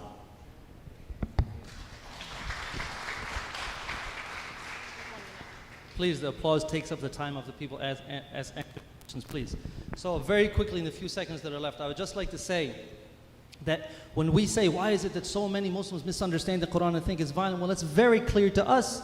We read it exactly as it's read, we read it in the context, we don't cherry pick or misinterpret. So why is it that we understand that it's peaceful? Isn't it possible that we have the correct interpretation? And as we said, that the anti-Islam movement, one of the tactics that they use is to try to take the policies of a country that has a Muslim majority and use that to judge the religion or the book by it, when it is not possible to do that. We don't do that with any other country and their religion. We should not do it with Islam and the Quran. Thank you. The next question is, you mentioned that the hadith that are used to interpret the Quran are not taken by the Shia as authentic. What is the process used to determine which hadith is authentic and which is not? First of all, if hadith is against the education of Quran, Prophet himself told us to reject it. فَضْرِبُوهُ عَلَى الْجِدَارِ. There is another very important issue that Prophet said, it is in the beginning of Muslim Sharif, that كَسُرَ عَلَيَّ الْوَضَّاعُونَ. There are a lot of people who are spreading fake statements on behalf of me. And in the end of the world, they will be even increased. So I will humbly request all of you, especially those who are seeking and researching Islam, do not go behind any hadith. You have to check in Ilmul Rijal whether the chain of the quoters, chain of the traditionals, they are honest or they are not honest. So one of the most basic criteria for the hadith being correct is the one that we mentioned earlier, which is that if the hadith is consistent and agrees with the Quran, it's possible that it will be correct and we should accept it. But if it contradicts the Quran, then it does not become a part of Islamic theology or Islamic law or Islamic ethics. So in the same way that we should not cherry pick verses of the Quran, we shouldn't just jump to a book of hadith and say, well, this one looks like it supports my argument, so I'm going to use that one. Or this one goes against me, so I'm not going to use that one, I'm just going to completely avoid it. We have to see which one actually agrees with the Quran and the other criteria that are very important as well, and then determine whether it's true or not. Thank you. Well, that's how things work in theory. In practice, in actuality, it goes something like this. We go to the Quran, we decide how we want to interpret the Quran, then we go and find hadiths that line up with our interpretation and throw out hadiths that don't line up with our interpretation. That's how things actually tend to work in Islam. Let me give you an example. We've quoted chapter 9, verse 29 of the Quran, fight those who do not believe in Allah nor the last day. That sounds like it's saying, again, unless you have some reason to interpret it otherwise, it sounds like it's saying exactly what it says, fight those who do not believe in Allah nor the last day. Now, you can go to the hadith and find Muhammad in so-called authentic narrations saying, I've been commanded to fight people until they recite the Shahada and pray their daily prayers and give the required alms. In other words, fight them until they become Muslims and do what Muslims are supposed to do. So you would say, oh, here's what this verse sounds like, and I find Muhammad saying the exact same thing, so this is how Muhammad is interpreting it. Obviously, Muhammad knows how to interpret the Quran. Therefore, since this passes all the criteria of an authentic hadith, this is an authentic hadith. That's how things would work in my mind. But in actuality, especially if you're a Muslim in the West, it would go something like, Allah says in the Quran, fight those who do not believe in Allah. He doesn't mean that because he says other things elsewhere. Therefore, he can't mean that. Therefore, when Muhammad says in the hadith, in a so-called authentic narration, I've been commanded to fight people until they recite the Shahada and do the Islamic things, it can't be an authentic hadith. We have to throw that one out. That's how things tend to work in practice. And that's why we're going to have some disagreements here, because it seems everything's coming down to a particular interpretation of the Quran deciding our methodology rather than the methodology deciding what the Quran means. In reality, the hadith all date from the 9th century, and none of them have any historical value at all. So the idea that we are finding some that are authentic and others that aren't, it's just really an exercise in futility. But in Islamic theology, if they have an isnad chain, the chain of transmitters going back to people who knew Muhammad, then, and that chain is unbroken and all the narrators are reliable, then it's considered authentic. And there are authentic collections. There are 6 authentic collections of hadith among the Sunnis, and then among the Shia there are other collections that are deemed authentic that are generally accepted. I have one volume of Al-Kafi here, and the general consensus is that if a narration, if a story is in one of those volumes, then the presumption is that it's authentic. It only becomes inauthentic when it becomes inconvenient as a point of debate because it illustrates that Islam is enjoining violence. And then it's deemed inauthentic in a debate setting. But ordinarily in Islamic tradition, these things, if they're in the authentic hadith, then Muslims consider them normative for Islamic law. Thank you. Due to the lack of time, we're going to have to stop there with the questions and move on to the closing statements portion of the debate. We're going to ask now for our guest panel to have 10 minutes to present their closing statements.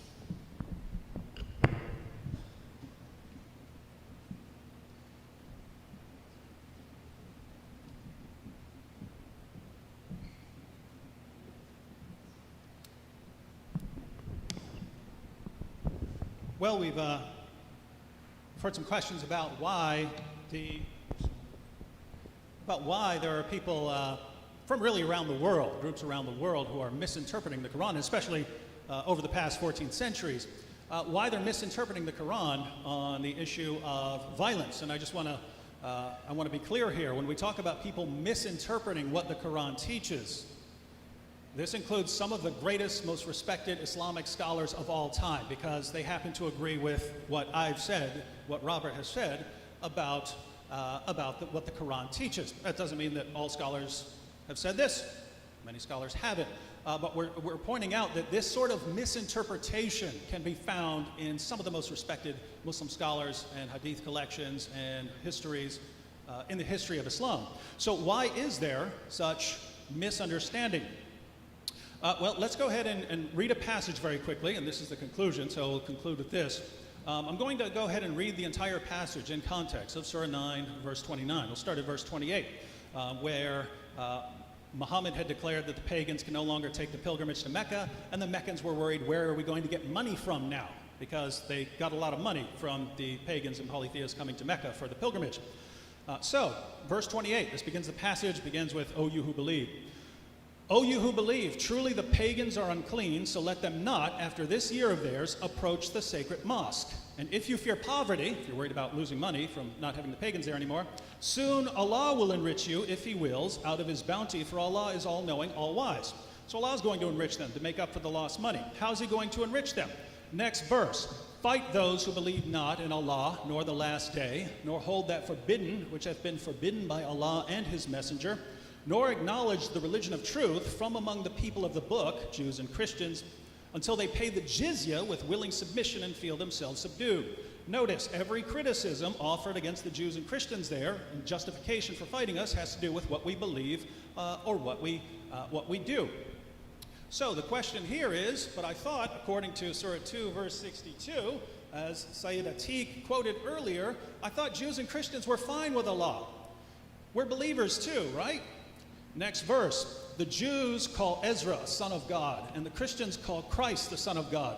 That is a saying from their mouth. In this they but imitate what the unbelievers of old used to say, Allah's curse be on them, how they are deluded away from the truth. Notice it's condemning us for what we say about Jesus. Well, where is the self-defense here? Why are Muslims commanded to fight if it's all about what we believe and what we say? Maybe it's in the next verse. They take their priests and their rabbis to be their lords in derogation of Allah. And they take as their Lord Christ the Son of Mary, yet they were commanded to worship but one God. There is no God but He. Praise and glory to Him. Far is He from having the partners they associate with Him. Nothing there. Maybe the next verse. Fain would they extinguish Allah's light with their mouths. Notice we're extinguishing Allah's light with our mouths, talking about what we say, what we preach about Jesus. Fain would they extinguish Allah's light with their mouths, but Allah will not allow, but that His light should be perfected, even though the unbelievers may detest it. Well, Allah is not going to allow us to extinguish His light with our mouths. What's He going to do? Next verse. It is He who has sent His messenger with guidance and the religion of truth to prevail it over all religion, even though the pagans may detest it. That's the end of the section. So Allah sent Muhammad to stop us from extinguishing Allah's light. How is Allah going to stop us from what we say, from what we preach, from extinguishing Allah's light with our mouths? That's the entire passage, 929. Fight those who do not believe until we pay the jizya, feel ourselves subdued. We are subjugated until we're not allowed to preach.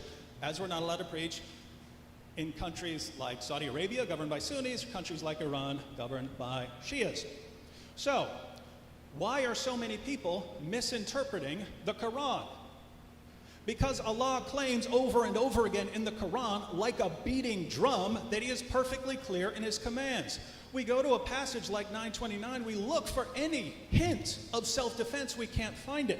Now, can you say, oh, well, you know, we go to these earlier Meccan chapters or whatever, and you have to interpret it in the light of that, and you have to go to the Arabic and become a scholar and all this. That's not what Allah says. He says it's clear in His commands. And if it says something different in earlier revelations, you don't say, well, now this one isn't clear anymore, therefore we have to go to some earlier revelation. Allah says in the Quran, chapter 2, verse 106, His method of interpretation is one of abrogation. And so I see two possibilities here. First possibility is that Allah means what He says.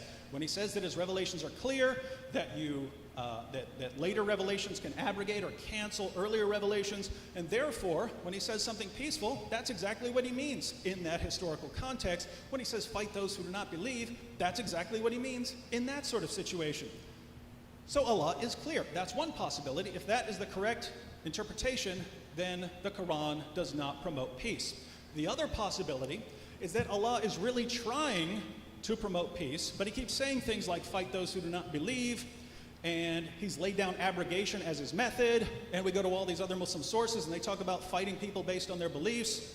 And so it's, if Allah doesn't mean this, but he's made the only sort of coherent interpretation, one where you have certain stages, and once you have the final stage, then you violently subjugate people in the name of Allah. If that's the only coherent interpretation, then even if Allah meant something else, he didn't say it very clearly. In which case, the Quran still does not promote peace, because Allah accidentally said a bunch of very violent things.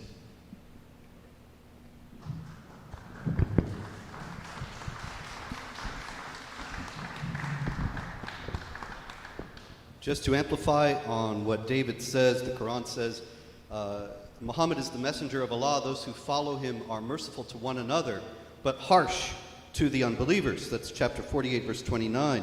Then in chapter 60, verse 4, Abraham says to his father, we have rejected you, and there has appeared between us and you hostility and hatred forever, until you believe in Allah alone.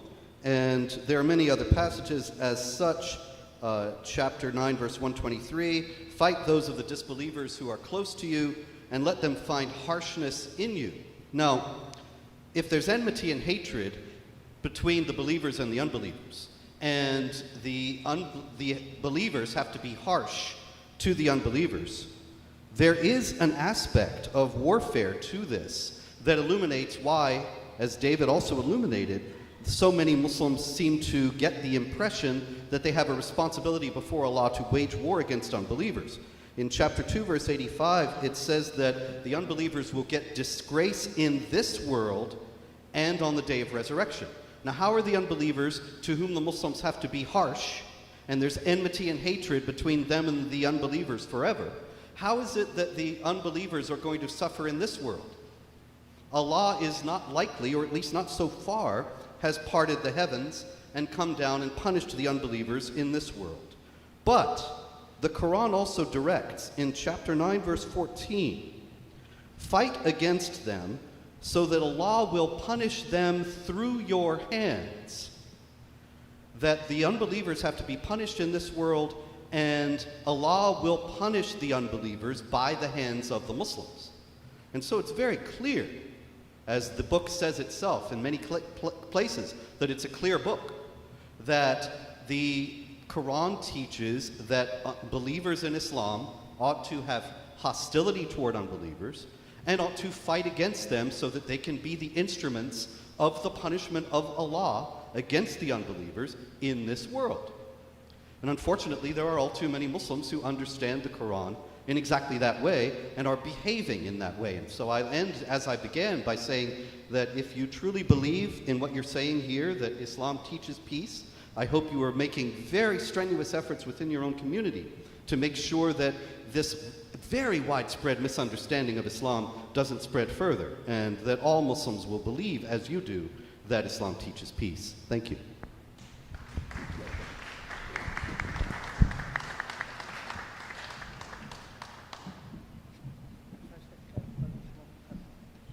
Thank you. Now, Sayyid Atiq and Sheikh Sakhawat Hussain will have 10 minutes to present their closing statement.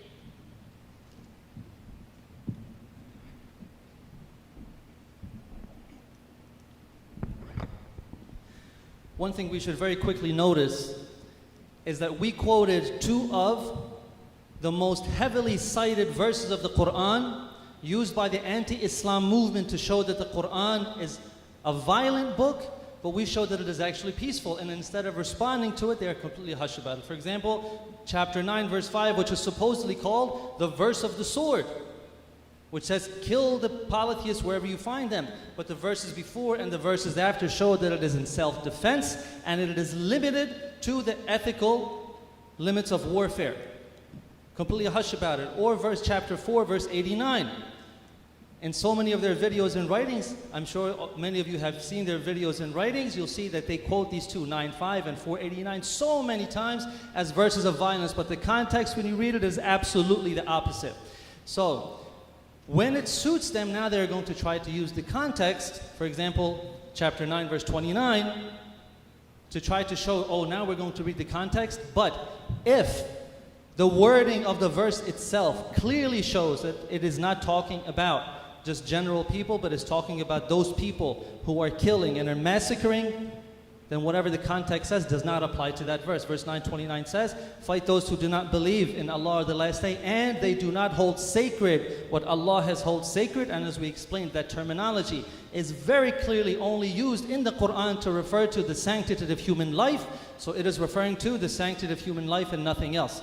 And one who misunderstands and doesn't get the nuances of the Arabic language or the language of the Quran in this way should not be passing judgments on the Quran. So if you misunderstand the verse, which is very clear to us, then you will think it's violent when we know that it's actually in self-defense. So the Quran is clear, but the Quran has also said that it has been revealed in the Arabic language. So if we are going to get a basic understanding of the Quran, yes, we can read translations. If I just want to go to Sunday school, if I want to get elementary classes on Islam, I can read through the translations. But if I want to start passing judgments on the religion and on the scripture, if I want to pass judgments that this book is a violent book and there's no other way possible, then I have to become a scholar and I have to become an expert in the language of that scripture. And this is the same when reading words like disbelievers. Disbelievers doesn't always just mean all disbelievers. For us, it's clear, who understand the Quran properly, we interpret it properly, that sometimes it means those disbelievers that are attacking you, and you must perform self-defense against them.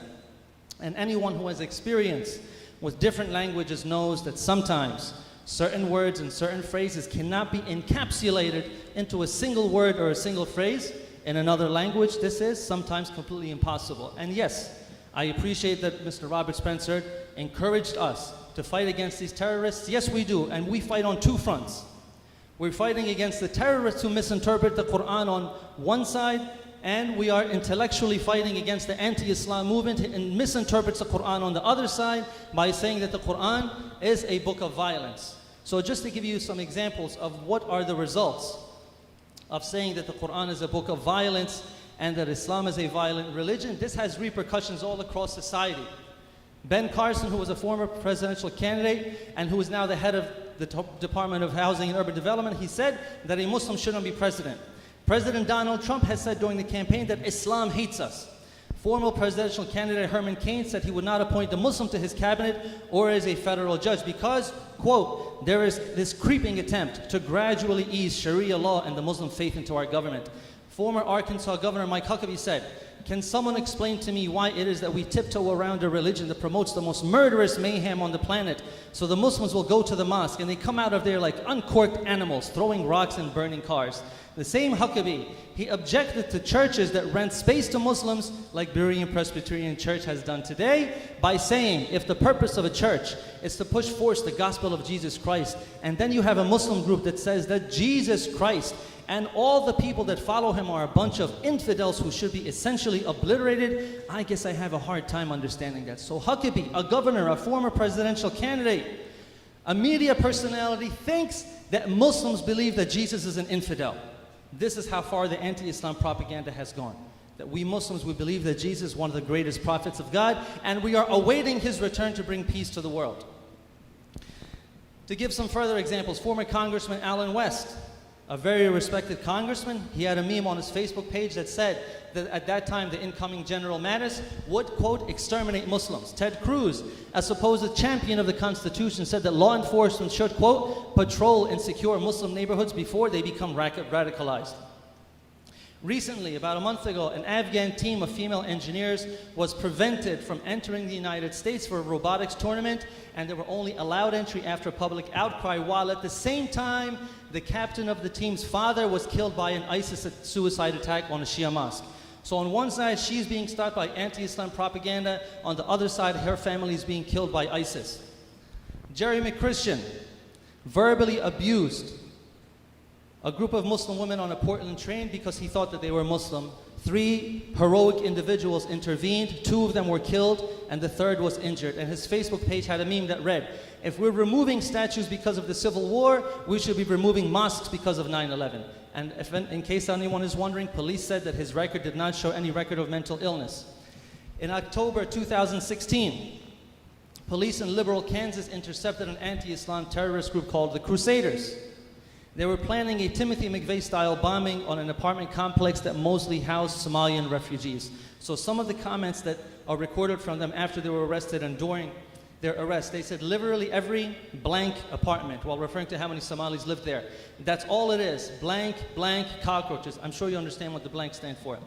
They plan to use explosives and then to go in and shoot the survivors. They said there's no leaving anyone behind, even if it's a 1-year-old. I'm serious. I guarantee if I go on a mission, those little blanks are going bye-bye. And they justified this by saying that all of them, or the majority of them, were of fighting age. And ironically, when they went to court, the group's defense team argued that fake news had convinced the Crusaders that the US was in a state of emergency. So their defense team blamed anti-Islam propaganda for radicalizing the Crusaders to hate Islam and Muslims. So the anti-Islam movement tells people that the Quran commands people to kill non-believers without provocation, to force non-believers to convert, to force non-believers to become second-class citizens, to replace all world governments with an Islamic government, and that all throughout this they are lying to achieve their goals. So if you convince people that this is true, then they will view all Muslims with fear, anger, and paranoia. This is the result of what happens. We should be very clear about the consequences of our words. Those who misinterpret the Quran are morally responsible for the crimes that are a result of their false propaganda. These people who do these actions, to give you an example, the Norwegian terrorist who killed scores by the name of Anders Breivik, he wrote a 1,500-page manifesto before he committed this terrorist act, and he heavily quoted our respected guest panelist, Robert Spencer, as justification, as inspiration, as the reason for why he went into this. And in his defense, of course, in his defense, Mr. Robert Spencer did say that whoever gets the idea that you should go ahead and kill people from the things that he writes, he said they're crazy. In his defense, of course, he doesn't agree with that. We're not saying that he does, but we're just putting forth the idea of what happens, that when you say something and you cause the entire community and an entire religion to be feared, to make people think that they're constantly coming to attack you, that there's worldwide conspiracy of 1.8 billion Muslims, then what do you think is going to happen to people who believe this and they want to protect their families, they want to protect their country? Do you think that some of them are just going to sit around and let this happen if they think that this is going to happen? No. When the Quran is misinterpreted, Muslims lose to terrorists on one side and we lose to the anti-Islam movement on the other side. Terrorists like ISIS are wrong about Islam, the anti-Islam movement is wrong about Islam. There are absolutely no verses of violence or aggression in the Quran. As we explained, the Quran only promotes peace through justice. Wassalamu alaikum wa rahmatullahi wa barakatuh.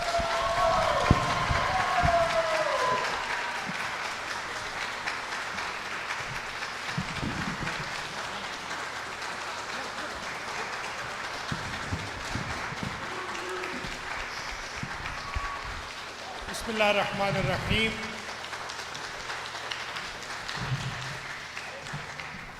Thank you very much.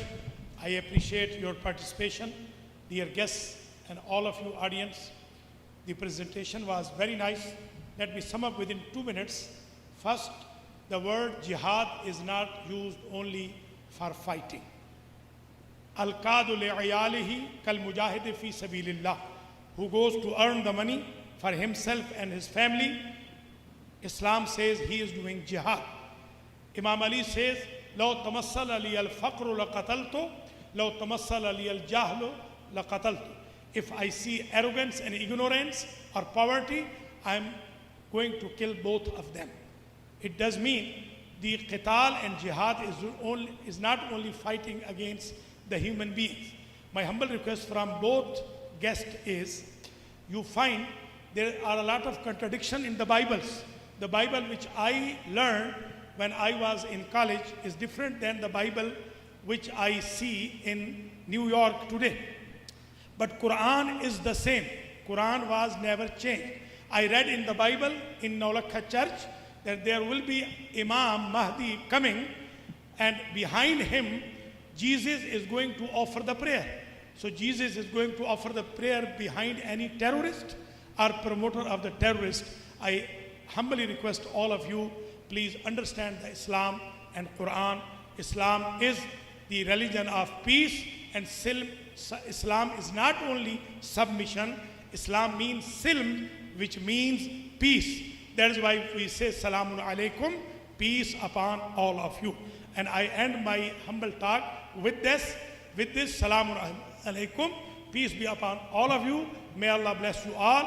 May Allah bless United States of America. May Allah bless revealed religion followers.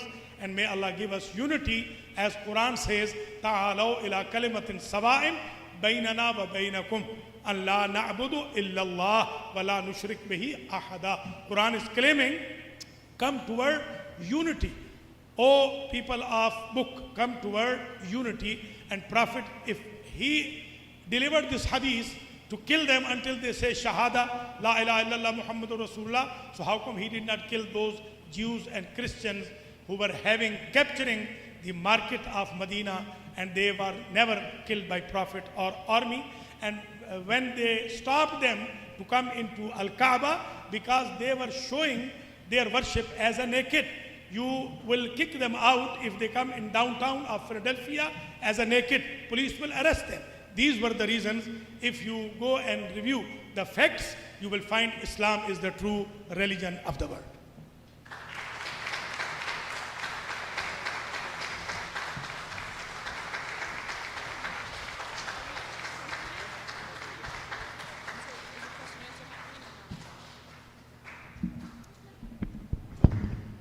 Ladies and gentlemen, that concludes the debate portion of our program. Both sides were given an equal opportunity to present their arguments, and the decision remains to each person's reasoning. We would like to thank our panelists and our wonderful audience for attending, and we have a few announcements to make about future programs. Okay. Okay, anyone? Yes, okay.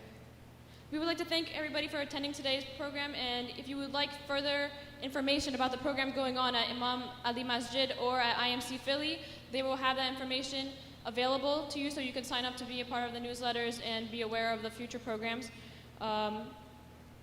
Thank you for attending, and that is all. Have a nice day.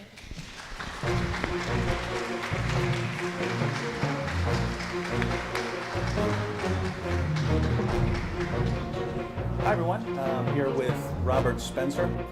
Normally, I wouldn't add anything to the end of a debate that came afterwards, and there is, there's a kind of urge to do that, because I've never left a debate where I didn't walk out thinking, oh, I should have responded to this and this and this and this and that, and didn't get time. I was responding to other things. But at the same time, debates are set up to be fair and have equal time and so on for a reason, so that, one person doesn't get extra time. And so I've always found it kind of lame when people make put out the debate video and then they add a bunch of stuff to it to respond to other things people said. That's different from making videos afterwards where you respond to something separately, but, debates kind of should, I think, stand as they are. But there is an exception in this case, because our friend Atiq, whom you just saw debate with, at the end of the debate, he mentioned some things about Robert here, and Robert would have liked to have responded, but we were out of time. We had no further opportunities to respond. After the debate, when Robert mentioned that he had some objections to what Atiq had said, Atiq said, well, if I had known that you wanted to respond, then I would have given you the opportunity. And then he confirmed this in email as well. So this sort of has Atiq's stamp of approval that there was something new brought up in the conclusion that we never had a chance to respond to. And Atiq said he would have given us the opportunity to respond to it if he had known. So he thinks it's okay to respond afterwards, and you did want to respond, right? Oh, absolutely, yes. Okay, so if again, Atiq says it's okay, and Robert did want to respond. So in this situation, I think it's okay to add something at the end now. What was it that Atiq said? And we can see why he's saying this. I hear this from a lot of sides, right? I hear this from a lot of people saying the same thing. This is not just Sayyid Atiq. Yeah, if I hadn't gone through Breivik's manifesto, and I just listen to what I hear from the media, I would probably think, if I didn't know you, I would probably think something similar to what Saeed said. So Yes. what was the gist? Saeed Atiq was making the argument that I was mentioned many times in Breivik's manifesto, and of course Breivik being the psychopath who killed people, 77 people was it, in Norway a few years back. Did he And- attack Muslims, by the way? No, he didn't. Okay, He was just attacking people at a youth camp. Yeah. And non-Muslims.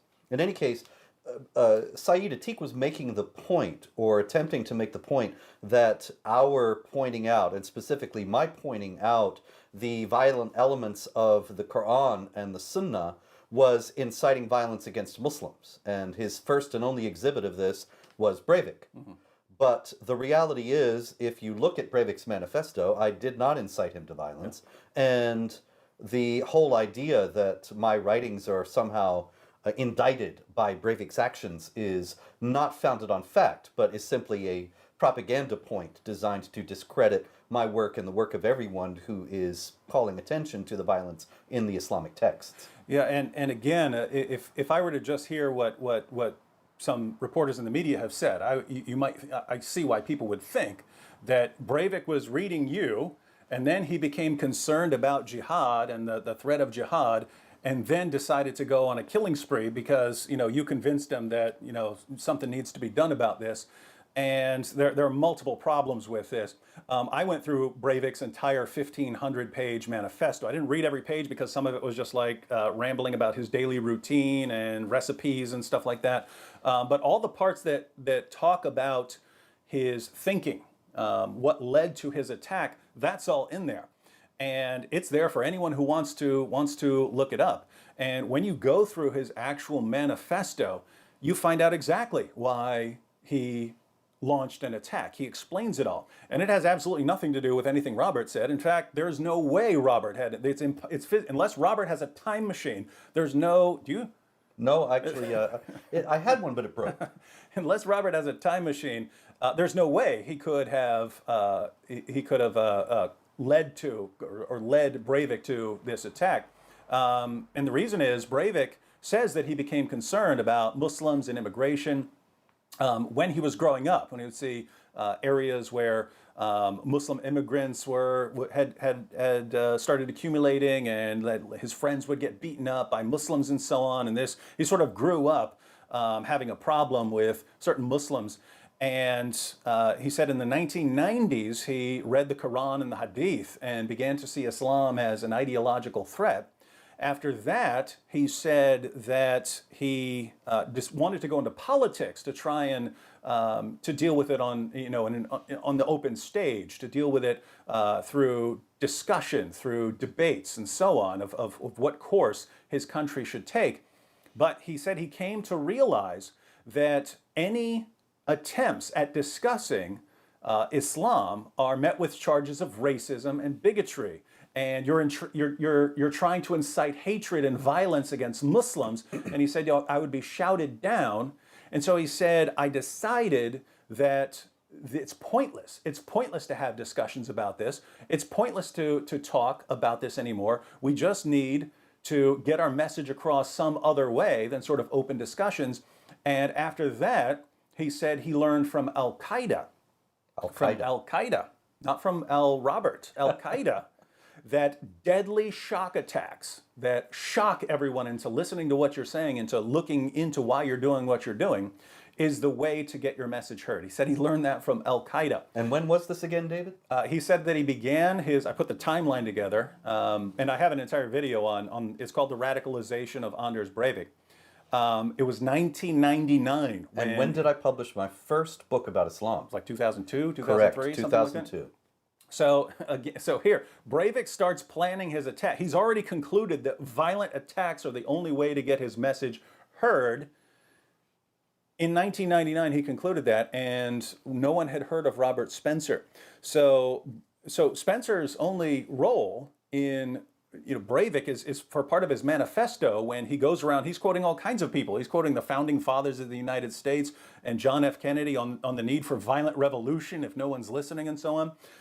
He's quoting Muslim sources. He's quoting people in left and right. He quotes Robert on some points about jihad that were, where did he get those? Those came from He got them video from or a something, right? documentary called Islam, What the West Needs to Know. And this is a very important point because many people say, well, see, he quoted you so many times in this manifesto. Clearly you had a huge influence on him. When actually, if you look at it, the vast bulk of the quotes of me in this are not really anything where he's pointing to something that I'm saying. What he did was he took the script of this documentary, Islam, What the West Needs to Know, and put it down whole and complete in his manifesto. Nobody knows where he got it. The transcript was never published, and who handed this to him remains unknown. But nonetheless, the whole script is in there, and I speak a lot in it. There are many other people in it as well, but every time I speak, my name is mentioned. So if you just take a straight count and say, this is how many times he quotes Spencer, there are 40, 50, 60 times, and it's just from this documentary. In reality, when he actually quotes me by name, it's very few times, and one of the times is when he's saying that one problem with what I say is that I don't call for violence, which actually explodes Saeed Atik's argument that what I'm doing is inciting violence. And I brought this up numerous times in the past, that once you start shutting down discussion and debate and criticism, you're not helping whoever you're trying to shut down criticism about. Because if people become concerned about that and they think it's pointless to talk, they'll turn to other means. That's when they turn to violence, right? Do you believe in the power of freedom of speech and open discussion of ideas and things like that? I couldn't believe in it more strongly. So you haven't given up on open discussion and speech to get to the truth about things? No, but I'm aware that there is a very serious and concerted campaign by very powerful forces to shut down the freedom of speech and make it impossible for us to raise the questions such as what we discussed in the debate with Saeed Atik. And notice, those are the people Breivik points to, saying, these are why I launched a violent attack. They make it impossible to have any sort of open discussion, and therefore I'm launching a violent attack. So the ones blaming me for Breivik are the ones actually responsible. Are the ones that Breivik says, these are the people who taught me that I need to launch an attack and that open discussion is pointless. That's right. So that is just amazing. And yet, there is a point here that I think needs to be addressed, and that's sort of taking a step back and thinking about the criticism, not just directed towards you, but sort of in general, that if you are criticizing Islam and saying Islam is a threat and jihad calls for the subjugation of the world to Islam and Sharia and things like that, then there are people who could become concerned about that and say, you know what, even though Spencer's not calling for violence and other people aren't calling for violence, I'm going to become violent. And so the criticism is you're sort of fueling anger towards Muslims, and therefore it's leading to violence. But if we take this criticism seriously, right? In other words, if we say, yes, if you criticize someone, if you criticize some position, then you could incite violence among some person who agrees with your criticism, but thinks that your solution, namely talking about it, is not correct, and you need to do something more violent. If people took that seriously, then they should say Republicans can't criticize Democrats, Democrats can't criticize Republicans, because there can always be someone who says, you know what, those Trump supporters, they're really bad. I have to go on a killing spree against them. Or, those Hillary supporters or Bernie supporters. Or those foes of jihad terror. Yeah, we have to go and kill them. And matter of fact, think about this, right?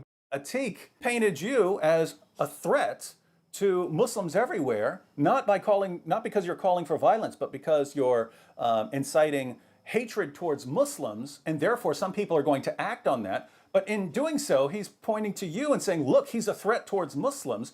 So if we take Saeed Atik's criticism seriously, we have to say that he's inciting violence against Robert. If violence ever happened to you, if a Muslim ever came to kill you because of the threat you're making towards Muslims, he's responsible for inciting this hatred towards you. And I have had Muslims try to kill me, and other leftists try to kill me in Iceland. And so, David, it's interesting to note that while Saeed Atik was claiming that I was inciting violence against Muslims, he was there at the debate without bodyguards. The sheikh was there at the debate without bodyguards. I was the only one there with bodyguards. And everybody knew that that was entirely reasonable and justified, given who is under the real threat. And just to go along those same lines, so no one should be criticizing others' positions, because even though you may be peaceful in your criticisms, other people who agree with your criticisms might turn things in a more radical direction. Notice, no Muslim should ever criticize Israel or anything Israel does, right? Could incite violence. Because you could be completely peaceful in criticizing the actions of Israel, but we know it does happen that people become enraged about that and just go and randomly kill men, women, and children, like even children and babies of Jews. Now, it wouldn't cross my mind to say, therefore, you should have no criticisms of Israel, or you shouldn't be allowed to voice your concerns about something Israel does. If you think Israel does something wrong, you should have every right to talk about it and say, I think they're wrong for this, this, and that. So to say that you can't criticize like that because it can lead to violence, and in that situation, we know for a fact it leads to violence. This is very dangerous ground, because you're saying, based on what some fringe radical people might do, we should not have open discussions. And so this is a very scary ground to get on. And notice, by the way, the overarching inconsistency. If Robert criticizing Islam and Islamic ideology could lead to violence, because someone might listen to him and then say, hey, Robert's he's right in what he's saying, but he's wrong for being peaceful about it. We need to go on a killing spree. Then all the more the Quran and Muslim sources are wrong for what they say about Jews and Christians and other unbelievers. The Quran calls Jews and Christians the worst of creatures.